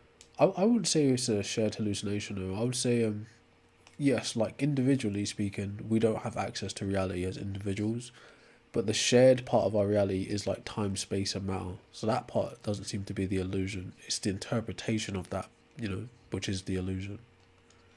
Oh yeah, it's not to say physical space is fake. It's to say that we're only able to perceive a sliver of it. I would agree. I definitely agree to that. Like the best way I can describe this is not on like kind of like you can go through different levels, but it's like a pie grid, and we're just looking at a single slice of the pie. Excuse me. And when you slice that pie, you have, several different sections. There's obviously sides touching that interact with each other. There's sides that are across from each other that have, relative symmetry to each other but don't interact.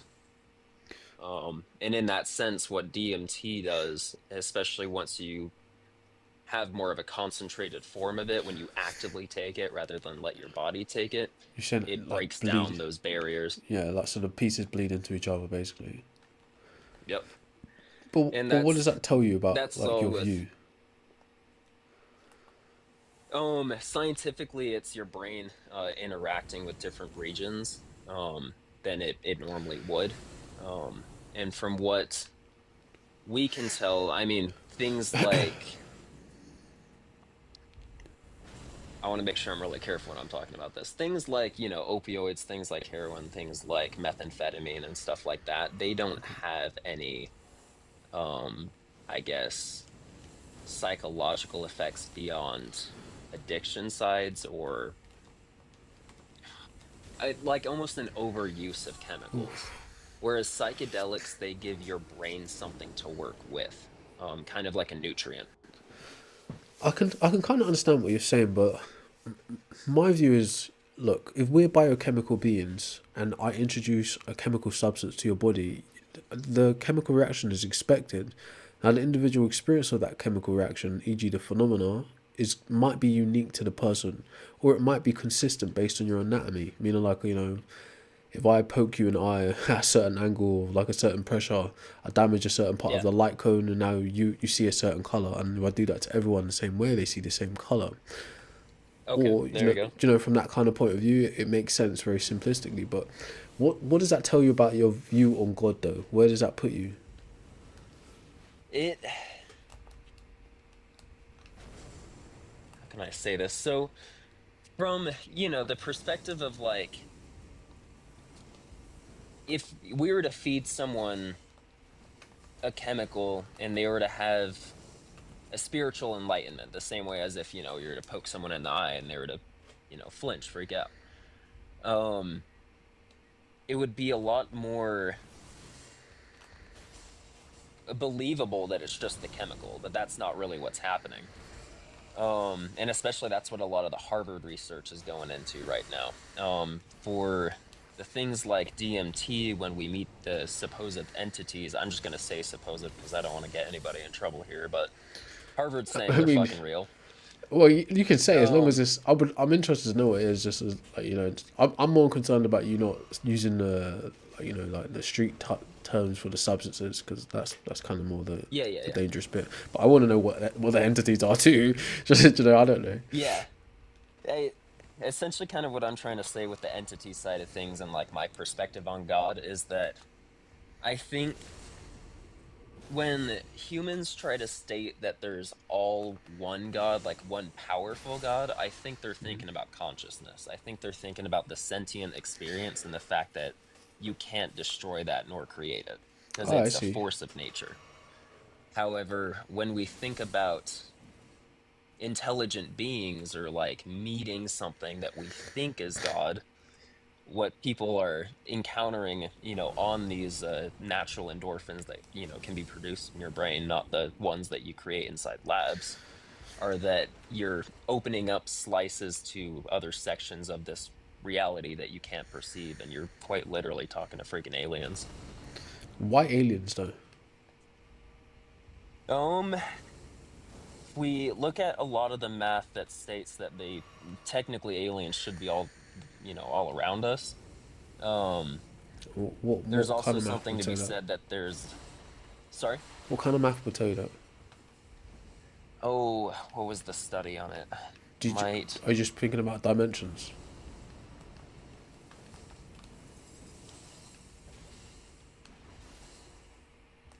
You still there, bro? I think he's off app. Let's wait patiently.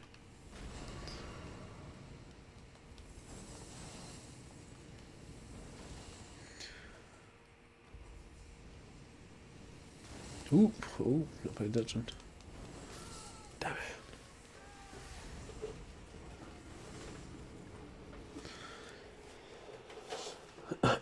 Keep moving, you're funny.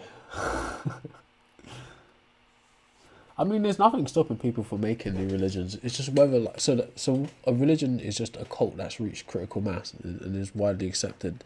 So many people start cults. It's just whether they can reach critical mass and get accepted as a religion or not.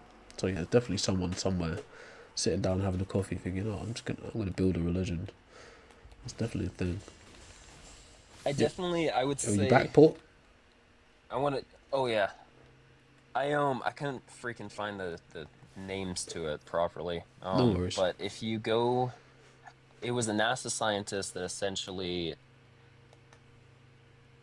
through the ratio of where there should be intelligent life or where there should even just be microbial life, there seems to be a lack of it in the universe, whether we're able to study it or not.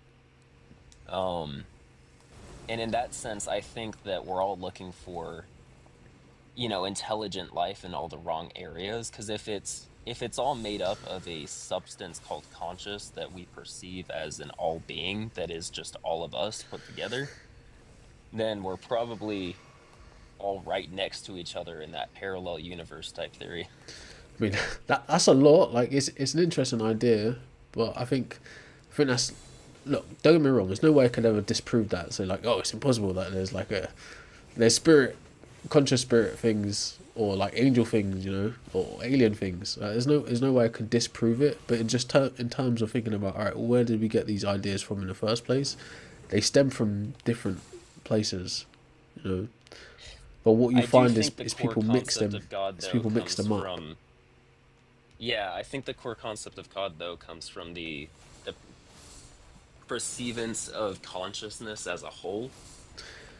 Well, Because the thing is, we I don't don't know. we don't really understand what consciousness is, though. A lot of people have different views on consciousness. Now, obviously, the scientific community are probably the best people to ask.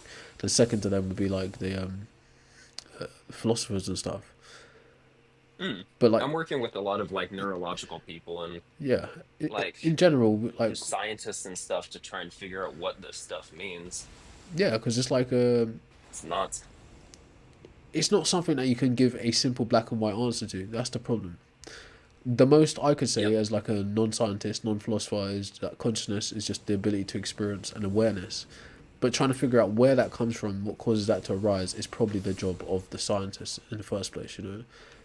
Breaking up like From philosophical views about how the universe might function is the job of the philosopher. No, I'm not saying well, that that's we kind of shouldn't what have I'm any saying views is because that we should, but yeah. what this chemical proves is that consciousness is kind of a perceived frequency. It's not like a perceived as in like, oh, it's made up, but perceived as in it's like it's from somewhere and it's given to something. What is that though? What is the thing called? Sorry. What's the thing? You said it was like a substance of some kind, Uh, N dimethyltryptamine. and that's something found in us or in all things. Yep. In us and a lot of other living things, as well as dead things too. So you're saying science is saying that's probably what's behind consciousness or like the phenomenon of consciousness. I wouldn't say it's what's behind it, but it shows us that consciousness is the like more of a, what would I say that? When we're perceiving consciousness from our perspective, it's very cut down. We think it's very narrowed down. And I think when we all pass, we're all going to go back into this collective of realizing that we are basically all the same being, the same way that people have always stated that, God is everything. Because I'm not really to an sold on extent, that. I think that's a cool like philosophical view or theological, like it's basically just pantheism. But how does that pretty work? much, yeah. How does that work in our material reality though? That's the problem. That's what I struggle with. How does that Through, connect to the real world? there's a lot of quantum physics and like quantum analogies and whatnot that almost summon up and just like solve up a lot of the missing connections to that theory. But the only thing that it can't really seem to explain is kind of how it's kind of so self-sufficient. I mean, I don't fully get it. I'm not even going to pretend I do. I don't fully get it. So That's fair. I really don't. Like That's fair. I think like so if I can offer my critique on it, I think a lot of the ideas are interesting singularly, like on their own, consciousness as an idea, the study of DMT as an idea, pantheism and other philosophical views as ideas alone are very interesting. But I think the space in which people describe these things together, it sounds to me like what's known as apathenia. So it's basically just a bunch of things that appear connected but aren't really connected, you know. That's where I struggle with making sense of all of it. Individually these things are interesting, but I don't see how they tie together cohesively. I can definitely agree with that. Would you say that experience can kind of separate that though? Like if you yourself understand it or like can see it happen? In what way do you mean? Like something I always tell people is oh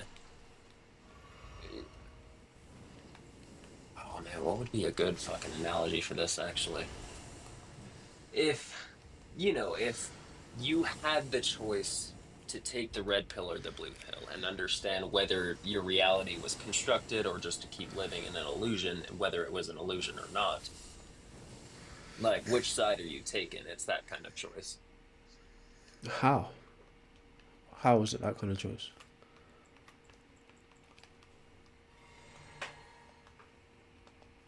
That's Like I don't know that's how that's how kind the of what I analogy mean by like how that passed. when across cultures people see all the same stuff on this compound. It's not even that it's like when they do it, it's like, oh, you have a choice of like, being spiritual or being scientific about it. It's almost everybody that does it, they say it's like more real than real, and what, as well as they have a lot of these very Yeah, but intelligent experiences that's what beyond people what that's is what people normally in a report, right? substance. Like Oh yeah. anecdotally, that's what people report. But like naturalism explained that, you know, like I said earlier on, if we're biochemical beings, and I introduce a chemical to you, right, there's going to be a reaction, and then there's going to be an experience of that reaction, right? Oh yeah, but That's a given. you usually have an experience of either a drug induced experience or you have an experience of hallucinations that you can either have repeated events of or things that are repeated symptoms. But The issue if with there's an DMT is that people are meeting intelligent beings inside of three, five-dimensional spaces, whatever you want to call it, that others can go and revisit. there's no way to demonstrate that's true. That's the problem because it's anecdotal. For instance, like I can't verify your memories in your mind. Do you know? I can't Well, even. I actually let's can't even say you verify have that you somebody have that a speaks mind. English and you have somebody that speaks Chinese, and they've never talked to each other, and Yeah. they've never heard about DMT. They've never done it before. They're both 25 years old, healthy, don't have any, medical issues. They're just normal people. If the American does it and the Chinese person does it, they're both able to go to the same places, and even in talking about it in their own language, they will describe it almost T for T. Yeah, but look, religious people say the same kind of things about miracles, you know. But the only thing that kind of grounds what you're saying closer to reality is the fact that it's chemically induced. And as I said, What would be wrong if with the it's chemicals being the scriptures? well, that does make sense to me. Like for instance, I can understand that the people who wrote the scriptures could be under the influence of chemicals. In the same way, there's a theory. I think it has something to do with bicameral mind as well, right? It's basically like our ancestors first heard voices in their head and they thought that was God. But there's also a theory that suggests ancestors came into contact with psychoactive drugs, and this contact with psychoactive drugs like mushrooms, etc., is what helps spur on cognitive functions becoming more advanced, basically. Right, that's a I see theory. that too, yeah, That's a like theory pattern as well, recognition and right? stuff like that. Yeah, Oh, but that being said, right, the only thing that makes you not sound as crazy as like a religious person is just the fact that there's a chemical being introduced to you. But like I was saying, there's no way to verify your personal experience. This is what you report anecdotally, so it's a subjective experience to you. I can't objectively or intersubjectively verify it. So the only thing I could do is record the data of what you report and then compare that with someone else. But considering the fact that's that true. what's being reported is drug induced, the only through lines here are the institution of the drugs, right, and the Well, let me human ask you anatomy, this: right. That's what's the only creating your consistency. experience right now in your head? What do you mean? And I don't say this to argue against it. I want to put this thought in there. What do you mean by that? What's creating my experience? Every so are you experiencing reality because reality is here despite you, or are you experiencing reality because you have an organ that is able to perceive and use several different tools to help you understand the environment that you ended up in? I think it's a combination of both, right? Because my obviously as a human, I'm taking in sensory data, Yeah. so that is obviously forming my experience, the sensory data, and my obviously I'm more of a materialist, so I think the mind is a product of the body. So that ethereal mind, if that's the right way to say it, is decoding all of this the sensual data into an Okay. experience that becomes a memory. But that being said, my sensual experience of reality doesn't necessarily inform me on what reality really is. I don't actually know. Would you agree that it gives you a sliver, or would you say that it's more distorted? I can't know. That's the problem. Okay, And that's then fair. how could I tell the difference? I think Sure. I guess here's another part of my argument is that when DMT shows up naturally in the body, there's been monks and other more meditative religious figures that have been able to induce these experiences inside of them without having to take a concentrated version of it. Possibly, What do you think on that? I wouldn't dispute that. Since we are biochemical beings, yeah, it's possible to induce certain experiences just by thought alone. I do think that, not in a woo woo way, but I know this is going to be Yeah, vulgar, just in right? like a chemical, like, Yeah. knock over the domino, it's gonna So fall over. a mind over matter, kind of a very vulgar example of this is I wanted to talk about this the other day when we were talking about coitus. But that being said, right, so this is going to be layers, as a reference to like last yesterday's stream, right, or the day before.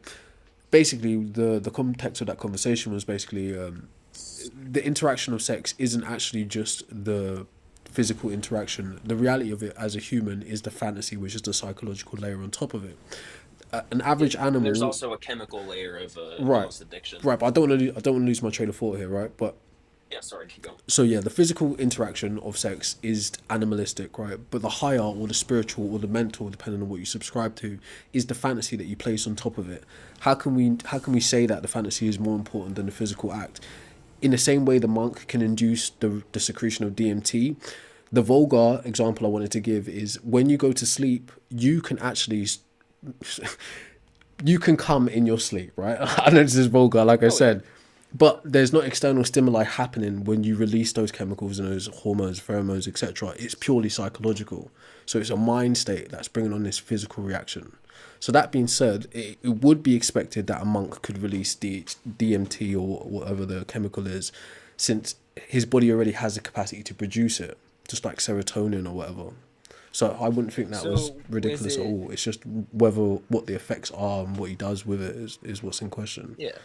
That's all I I'm was saying. gonna say then, on that thought, would it be evolutionarily more beneficial for humanity to start ignoring those kind of sensations and realize that, Yeah. the chemicals are separate from that kind of spiritual or more, fantastical aspect of it? Or would it be more appropriate to realize that there's probably something deeper going on at hand that causes both a, like when you I push don't think something I in don't think you could reality, you separate push them. something.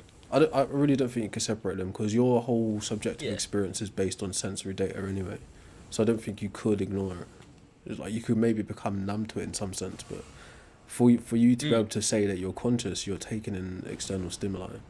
That's what you're comparing your experiences to the last kind of thing. If that makes sense. Is that so? You agree then there's a difference between sentience and consciousness? You can be conscious without being fully sentient or Not fully necessarily. operable. I don't fully understand what it means to be sentient or conscious. That's kind Okay. of that's troublesome for me. I don't really know. But if you could explain it, I would be interested to know. Interested to know. So the way I think about it is that if we were to think about the world in the Bible sense of things, then everything's been put here for the sake of humanity, which seems a little fucking selfish in my opinion. Yeah, kind of egocentric. If we're to look at the fact that everything has consciousness, like, an animal's experience of pain is going to be the same experience of pain that you can have if you have the same chemicals and the same receptors. I think that to be There's true. just a level of experience to that will always be a level of experience. Like that, their level of experience is nothing short of your level of experience, if that makes sense. Yeah, some people would disagree, but I think they would just be biased towards human experience. That's fair. So, okay, bet. Now, okay. With that said, then, that's what I mean by the collective consciousness that we all return to. It's not even that it's all humans or that it's all animals and humans. It's just everything that has experience, that can experience. It's like a force of nature, essentially. But why think that? That's what I'm struggling to gain. Why do you think that? Why do you think there is a collective? Right? If that consciousness is just a byproduct of matter's configuration, why do you think it exists like in some independent place of matter? I don't think it's independent. That's also, I guess, what's so hard to get across from this is it's the same concept of like it's everywhere and it's everything all at the same time, as well as it's nothing. Yes, Um, that is hard to get across because it's fundamentally contradictory, isn't it? it's like what would you say? It's like the study of black matter right now. We know it's fucking everywhere, but nobody can find it. Yeah, well, I've heard about dark matter. I've Yeah. heard, but yeah, I don't So, know. I don't so fully yeah, understand. the reason I think it, and almost the reason I feel it's kind of important, is that I think us as a human species have been trying to solve this problem for a long time, both using religious experience or, concepts like, the Almighty or other gods or like several gods, Zeus's or Roman goddesses or whatever you want to freaking put that in there.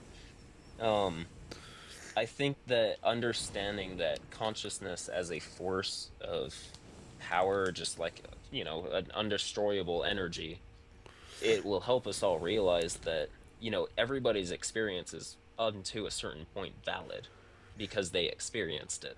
But what if we're NPCs? Then we're all NPCs and we'll fall into line. Yeah, but then what does that do for consciousness? But Like as a problem, I don't, I don't, oh, sorry, I missed that. What was that? what does that do for consciousness? If we're all just programmed, like so we're under the illusion that we're conscious, so to speak. I know it's kind of like again a little bit contradictory and weird, a little bit inception-y, right? But just as like an I think interesting if problem, if we're NPCs, are we having a subjective experience or a pre-programmed experience? Then what does that do for the collective consciousness, if there is one? Yeah, I just forget I said this. It's silly. no, Just forget you're it. you're getting somewhere. No, you're getting Just forget it. It's somewhere. silly. It almost comes across like an ant farm experiment. Like, yes, all the ants are technically their own creatures, but they all work for the same system. And if we realize that at the end of the day, then I think there's a good chance that it won't do us any good and we'll all just forget it.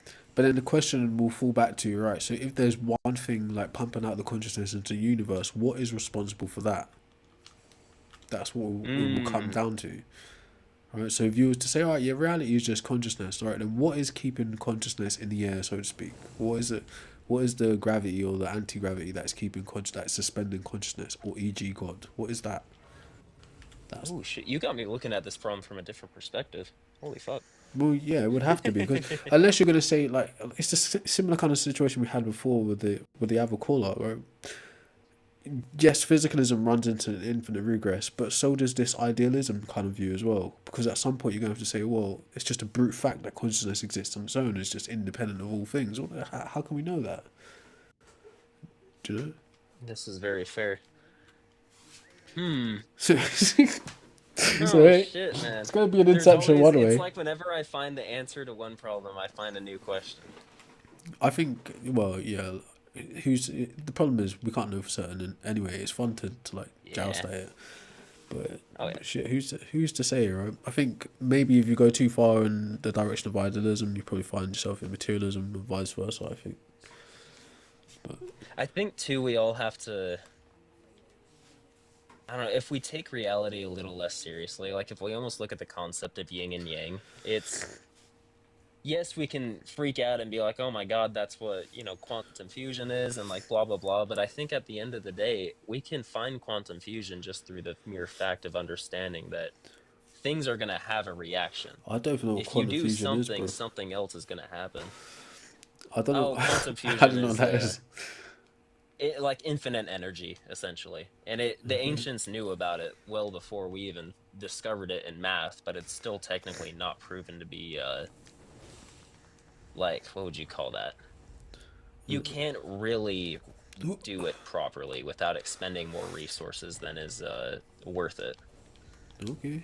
What was the main point for I distracted you? My bad. Sorry? I distracted you like by asking you what quantum fusion was, but you were saying Oh, you're good. a larger point. It just with the whole yin and yang shit and Ah, yeah, like that's it. looking at it from that perspective, I think that like the truth of the matter is just like don't look too much into the experience. I think that's what I keep coming back to is the more you look into the experience, the more it's like picking the apple from the tree. Yeah, but Like just that's kind enjoy of the tree avoidance, for isn't what it? it is. Well, it would be, except for the fact that you're acknowledging what's going to help you and what's going to hurt you. I don't know. Avoidance would be, just It's don't like look at the tree at all. yeah, but it's kind But of to like being like understand the I'm on a beauty high of the wire. tree and the You're just like balance don't of look it. down, don't look down, don't look down. Like, but I'm on a high wire though. If I don't accept the reality that I'm on the high wire, how would I know what to do? You know.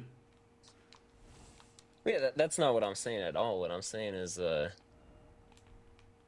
when you feel the beauty of the experience, where I don't know, when you understand that you may be experiencing something beyond you, it doesn't always need to be conceptualized. It can just be as simple as the experience. I kind of hear what you're saying, but I don't know if that's practical enough for me. That's fair. I don't think I could escape that trying to understand my experience. And the fact is, you can't not conceptualize it. It's like something to think about is we're all living in the past technically, right? Because you can't experience the moment as it's happening. The moment must pass in order for you to conceptualize it ever happening. So I don't think you could actually avoid that. That's fair.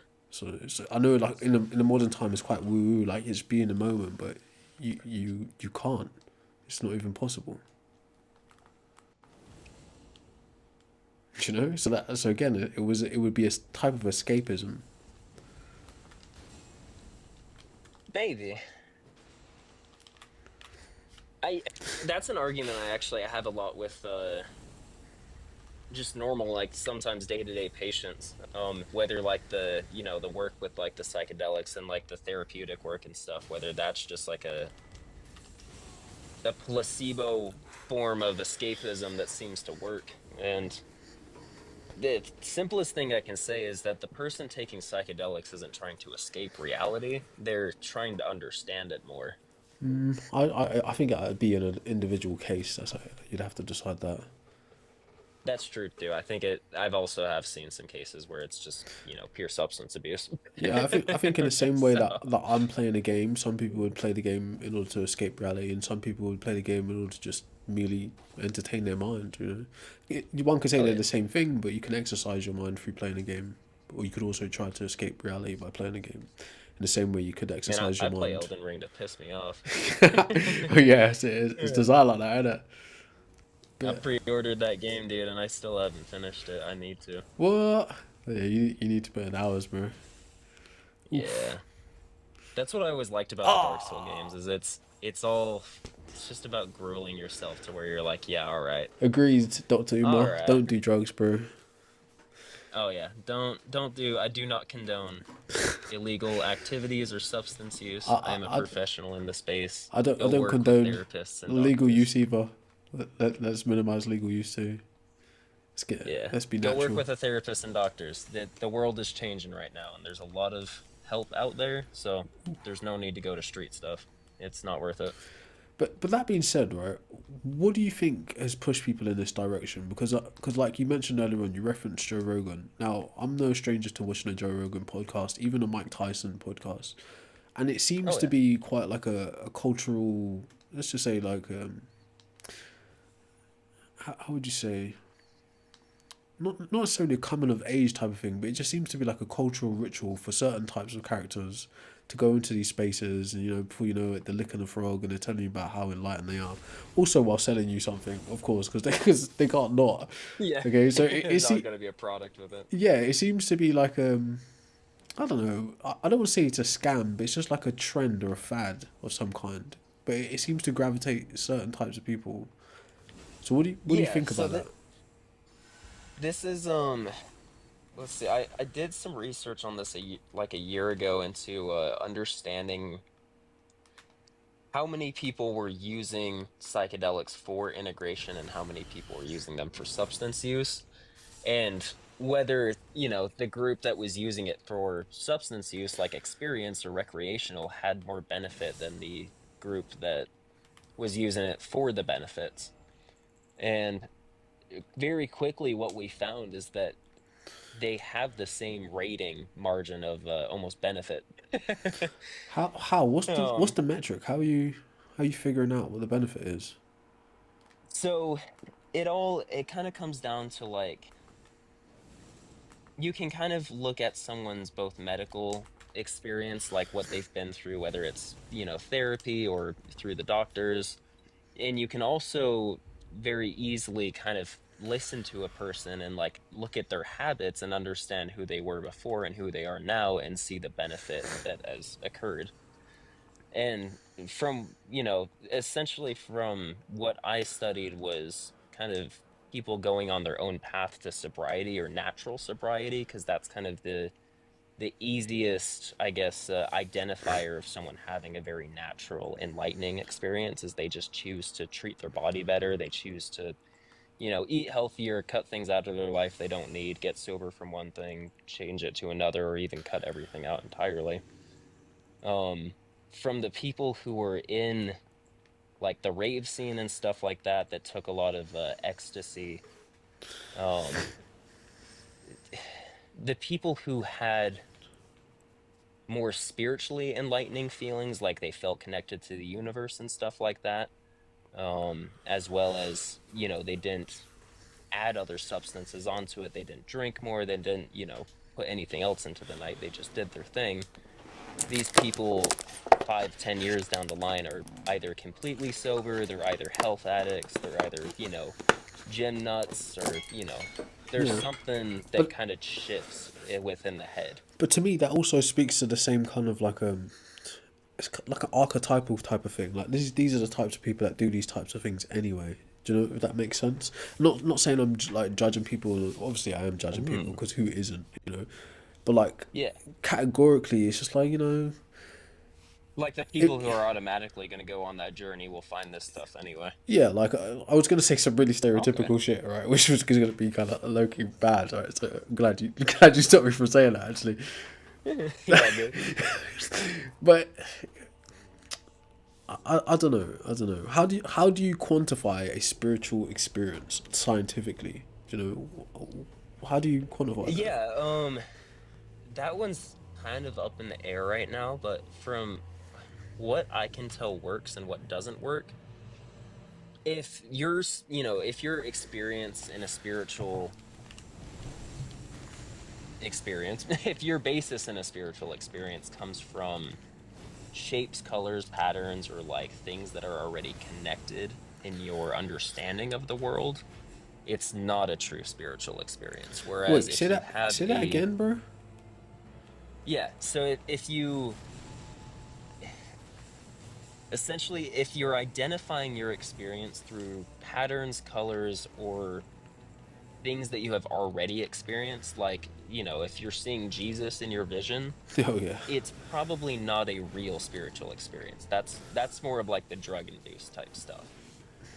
Um, when we're able to identify that someone has had a therapeutically beneficial spiritual experience, it usually comes from the place of it, like feeling more connected to nature. It's very much, it's almost like deja vu, just like very dragged out.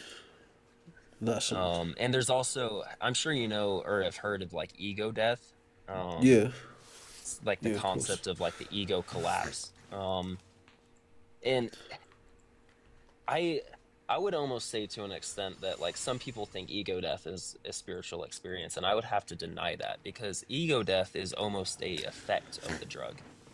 Well, I would say You that's a can get psychological ego thing. death from a lot of different things. Yeah, you can also get ego death from trauma. Yeah, that's what I was literally Um, gonna say that. Right? You can experience yeah, something that makes you have a break from reality, and then from there on, you have nope, to like the perception of who you were is broken down and it has to be rebuilt or reshapes. So yeah, absolutely. but but So yeah, again, with like, that being how said, would you then know what is it's spiritual though? That's the whole problem. Because to me, the idea of spiritual is just spiritual. vague. It's ill defined in the Yeah, first place. it's truly gonna be based on the person. But when you can almost see it in the person's face, like when someone's talking about Bible or Bible verses and shit like that, or like seminar studies that they've done for hours on end, it's like a repeated thing, or it's like a repeated process. But when people talk about their like profound spiritual experiences, it's something that's like, oh, this was like, it rivaled the birth of a child, or it rivaled, like the most important thing that's ever happened. Um, Whereas a Yeah, sure. more, I guess, like a psychotic symptom, or a symptom that's just like, hey, that's something to disregard, is where it's like, hey, I think I'm like connecting with, like past relatives and Buddha, or like, I don't even know how to Not, explain it. yeah, but not to be dread though. But It's if you almost, was to hear this from someone who lives a somewhat vanilla, mundane life, like someone who's never engaged in any kind of critical thought or any kind of metaphysical like reasoning or anything, to them like yeah. this they'd make it sound like it's something incredible because their experience is quite simplistic and mundane anyway. Oh, So that yeah, they're I see never what you're really saying. thought about anything significantly. So the minute they experience one thing, it's ultra profound to them. Do you know? Does that make sense? So how I do you would account for almost, that? yeah, okay, that's a good way to put it. Um, for someone like that, It's like an airhead. let's say Yeah. that, let's say a completely like apathetic, or like almost like a psychotic person had a spiritual revelation on psychedelics, like somebody that can't really feel emotions anyway. Um, Man, Because to them that would be that's a profound, really right? hard one to answer. It'd be like, oh my Man, god, it like I've the whole seen it. world was I've unfolding seen to it me. happen. It's That's like the you that's the haven't hard part. you haven't used your brain in like 60 years. Yeah, I'm no, just it's playing. almost for some stroke patients that I've seen, it's kind of like that, where they're like, "Oh my gosh, like I feel like I've woken up for the first time in like years." But for the couple of people that I've like been through their experiences with, and they've been like very apathetic the whole time, but they've had beneficial experiences, it's almost like the spiritual experience rivaled the energy that they both put off to the universe and like wanted to receive from the universe. But how? And I don't mean that in a sense of like, oh, everything's gonna work out, blah blah blah. No, that's not how shit works. I mean that in the sense of like Mandelbrot fractals and chaos theory and stuff like that. Like things are I don't gonna even line know up eventually. what those are. But to me, like Oh, I'm a bit more skeptical. I'd be like, how do I know this person isn't just repeating a script to me of someone else's idea, like someone else's apparent experience? So like a lot of people, yeah, they will fake their experience because they think this is what I'm supposed to say, this is who I'm supposed to be, this is how I'm supposed to act, and like kind of a like you can give religious someone like peer pressure a kind of roll thing. of oregano, Maybe give them yeah. placebo. Well, yeah, not even just placebo. It's like they could full well know that they've not experienced a thing, but they would speak as if they are in order to fit the patina of what fit the character of what they're expected to say after this event. You know, it's like Mm. imagine everyone saying, "Oh, this didn't like this specific food is incredible. Once you eat this food, it will change your life, right?" And you build up this big picture in your mind, and then you go eat the food, and it's just mundane to you. But the reason you went to eat the food anyway is so you could fit in with a specific group. So Yeah. the person that is like that is likely going to report back the experiences of other people to not appear outside of the group, outside of the reported experience as well. I think that's The also a only problem. the only argument I have against this is that the people I've seen come for a like a revolutionary or life-changing experience, a psychedelic experience, and they come in with outside expectations, they usually leave a little bit almost let down or like disappointed. Yeah. Um like they're blocked from receiving what they wanted. Like if I get somebody coming to me and they want an experience that's like super visual, full of colors and stuff like that, they usually just have a really hard time like with their body and with their thoughts and they don't ever see anything. That's suspicious, I would say. It's a little weird, isn't it? Yeah, I would say that's kind of suspicious. What like how what do you think that is? Oh. I scientifically what I think it is, I think it's our bodies almost regulating the experience that it wants us to have or that it knows that we need to have, kind of like when you need to get healthy, you'll know that you need to stop eating certain foods, or you can tell that you should probably move around more or something like that, like get some built up mucus out of your lungs or something like that. And I think it's almost the same way in the sense of like, and that's why this stuff is so profound. It's like when people come to it, especially with full expectation of one thing that's going to happen, it does do the exact opposite, but still in a beneficial way. But could that also Um, be like a thing where it's like, oh, if the product's not working, it's your fault kind of thing? that I mean, that's the catch 22 of therapy. Therapy is not going to fix you, but you have to put in the work to fix yourself. Um, it would be like going to the gym and sitting at the gym expecting to get gains and not really, lifting anything. Yeah, but then who's to say Um, you aren't the one manufacturing the experience on the drugs then, and it's not really the drugs. The drugs are like just psychologically giving you permission. Like some people like pretend to be drunk like after drinking shandy or something like that. well, yeah. So maybe it's you. Part of it is that, like, at a basis, a lot of these, a lot of psychedelics will cause something called neurogenesis and neuroplasticity, Ooh. and that's the creation of new brain cells, along with like neuroplasticity essentially helps you change patterns that are already deep rooted.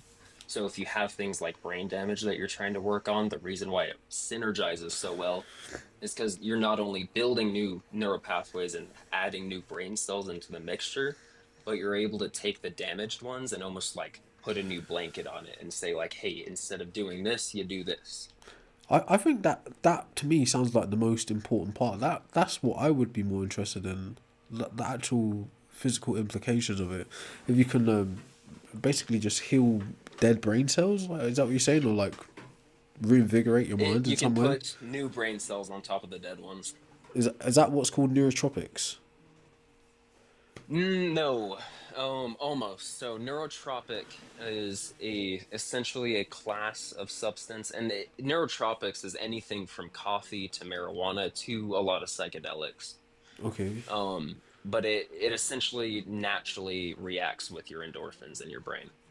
So maybe I'm not tracking properly, but you're saying the DMT stuff, if that is the specific substance, also can help with the rebuilding your mind after it's been damaged, basically, or your brain itself.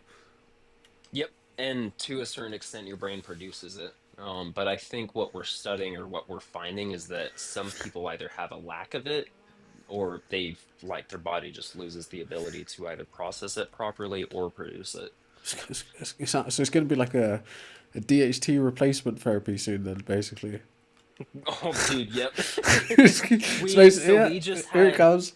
like an 80-something-year-old grandmother with Alzheimer's that had lost speech for like the past couple of years regain it within 16 hours after like a 7-gram mushroom experience. Well, that's fucked up, man. Don't tell anybody that, because now all kinds of idiots are going to try taking drugs.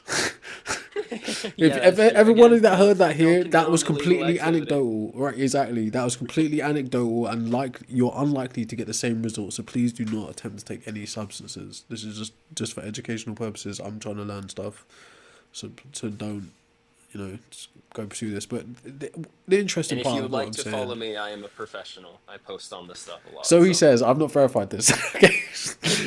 So I do not condone, I do not endorse this at all, right? I'm just having a conversation with a stranger, right? Just to be clear. I But, can send you a picture of me in a DEA jacket, my friend. It oh was my kind of a gosh. fun day. I talked to a couple of agents, and one of them gave me their card, told me if I had any issues to call them. Nah. Nah, that costumes So yeah, don't I've convince me. No white I've coats are worked going to my way convince into me. the system. I will say I'm for the people, but I'm definitely kind of deep into it at this point. Fair play. But what you said was interesting. If science or the people you're working with could somehow isolate the actual like physical restorative properties of this, then I would respect that. But me Oh yeah. personally, I am anti psychotic or psychoactive substances. That's whether that's a pill, well, medication wise, yeah. If you got to take a pill, you take it. But I mean recreationally, I'm against alcohol. I'm It, against like smokables, injectables. I'm against any yeah. psychoactive substance, just across the board. 'Cause I think Take this it's coming from detrimental. me. If you can go your whole life with just being a human being and just like eating normal foods and shit like that, you'll be way better off than most of us. Yeah, I Now, would agree. that's not to say that this stuff can't have benefit in the event that you have some kind of ailment, but if you have like a perfect body, perfect mind, No such there's thing. not a reason for a lot of people to be using this stuff. No such thing. But yeah, if you're healthy, I would think that's the case too. I think Oh yeah. I'd think first like like there's again I'm a materialist, but I also acknowledge the reality of what the mind does. I think there's also something to be said for your mind being the cause of most of your problems, like how you perceive things to be damages you more than how they actually are. Yep. So So if you you could want to get hear some something help crazy? mentally first, it would do a lot. Yeah. Oh my goodness. You want to hear something that's gonna kind of sound more stupid than it actually is? Go on. There's something called HPPD that you can get if you either have a traumatic experience on psychedelics or if you abuse them too much. Say it again, sorry. Now, HPPD, essentially hallucination persisting perception disorder. It's where you can either have some like visual snow or you can see patterns or like waves or something, after your psychedelic experience. Crazy. It's what people would, kind of call permafry. Um, Ooh. and to an extent, yes, this is kind of real. Like if you were to take something like ecstasy too much or MDMA, then yes, you would very much fry your brain out and you would have physical symptoms of brain fry. Just don't do it, But man. yeah, when people get HPPD from like a single experience or like a bad experience or something like that, really all it is it's you being traumatized from the experience and you're holding on to it so hard that you're manifesting physical symptoms like a psychosomatic. You think? Most people that have HPPD, if they meditated and they realized that, hey, the trip is over and I'm moving on, those symptoms would go away. That's very easy to say though, bro. I think the reality would be much tougher to deal with than just like, Oh no, just I just I sit in work with silence. You'll people who fix are going yourself. through it, and I'm gonna say it's a horrible process, and I've been through it myself. I think But it it's must be also, it's difficult enough to get over like real psychological trauma, much less like a yeah, physical trauma. So I can imagine that yeah, must be quite always, crazy. it's almost like accepting your reality rather than pushing it away. It makes things work smoother. Yeah, And that does sound like good like that's advice. yeah, it's kind of simply said, but it like take it to almost a, for lack of a better term, like a spiritual sense. Like if you I really don't feel rock with like, the you know, spiritual. if you see some garbage on the road that you feel like you should pick up, you should probably just pick it up and make your day better. Because if you don't, you're going to be thinking about it. You think? In the same sense that if you are, you know, to neglect your health for your whole life and you don't want a routine, you don't want to deal with schedules or anything like that, well, guess what? In 40 years, when you've neglected your health so far, you're going to get some of the hardest schedules of everybody because now you have medical routines that if you don't follow them, you're dead. True. A little bit. What they say, an ounce of prevention is better than how much cure. Mm, So that's true. sorry.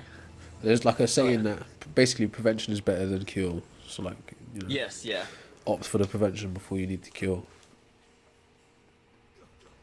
absolutely. But bro, it was nice speaking to you, man. It's Yeah, quite man, it was good enlightening. speaking to you too. Although I I'm gonna disagree get with out of the here, let spiritual someone else. spiritual side of this, I don't think anyone else wants to talk about this, to be honest. But yeah, although I disagree about the spiritual perception, I am I say I'm just very interested in some of the stuff you said in terms of what the Oh yeah. chemicals and what science might be saying about it. Go definitely go search up some of the new sciences coming out because we're making leaps and bounds right now in the human brain that people aren't really talking about. I would not be surprised, but it's scary, man. You got to think about all the history of propaganda since like what the 40s or the Oh 50s. yeah. That's what I It's battle the scary. most is propaganda and like having to basically rewrite people's brains and memories and be like, yeah, this is what they told you, but it's not actually how it works.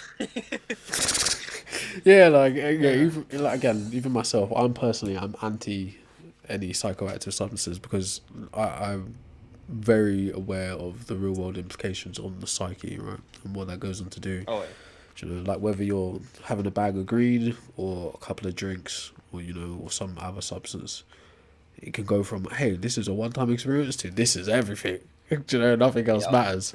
So that's a problem, and that bothers me about Always, society as a whole.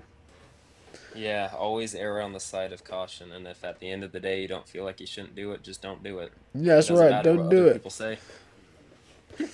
Don't do it. Well, alrighty, guy. But I appreciate it, my friend, Keep man. on going. Have a good day. You too, So, my friend. Be safe. all right. That was interesting, man. Spoke to some interesting people today. We haven't really had any like God debates. So if anyone wants to have a quick God debate right now, please request up. Otherwise, I'm feeling I'm gonna end the stream. It's like 10. It's like 10 o'clock. I haven't had dinner yet. Yeah. So like I'll give like a 30-second chance maybe if any of you want to join. Now is the time to do it. If not, then you can catch me another day. Make sure you hit the subscribe button. Make sure you hit the follow button so you don't miss these interesting conversations. So who knew we was gonna discuss idealism on such an interesting level earlier on, and then psychedelics on such an interesting level. Like I had no idea this was gonna happen, and that's what you get with the internet. I appreciate you. Is it Ems? Am I saying it right? I don't want to call you Dr. Umar, bro. The politics is so bad, so bad. It's so bad. But I appreciate you always being there as well. We should have another chat. Last time we spoke, your mic was super low, bro. So we should have another chat one of these days. But that being said, I don't see anyone requesting up, so let's not hold anybody up from their enjoyment wherever they are in the world. Go and eat some food, smile at some people, and enjoy your life. I'll see you lot in a bit. If it will let me end.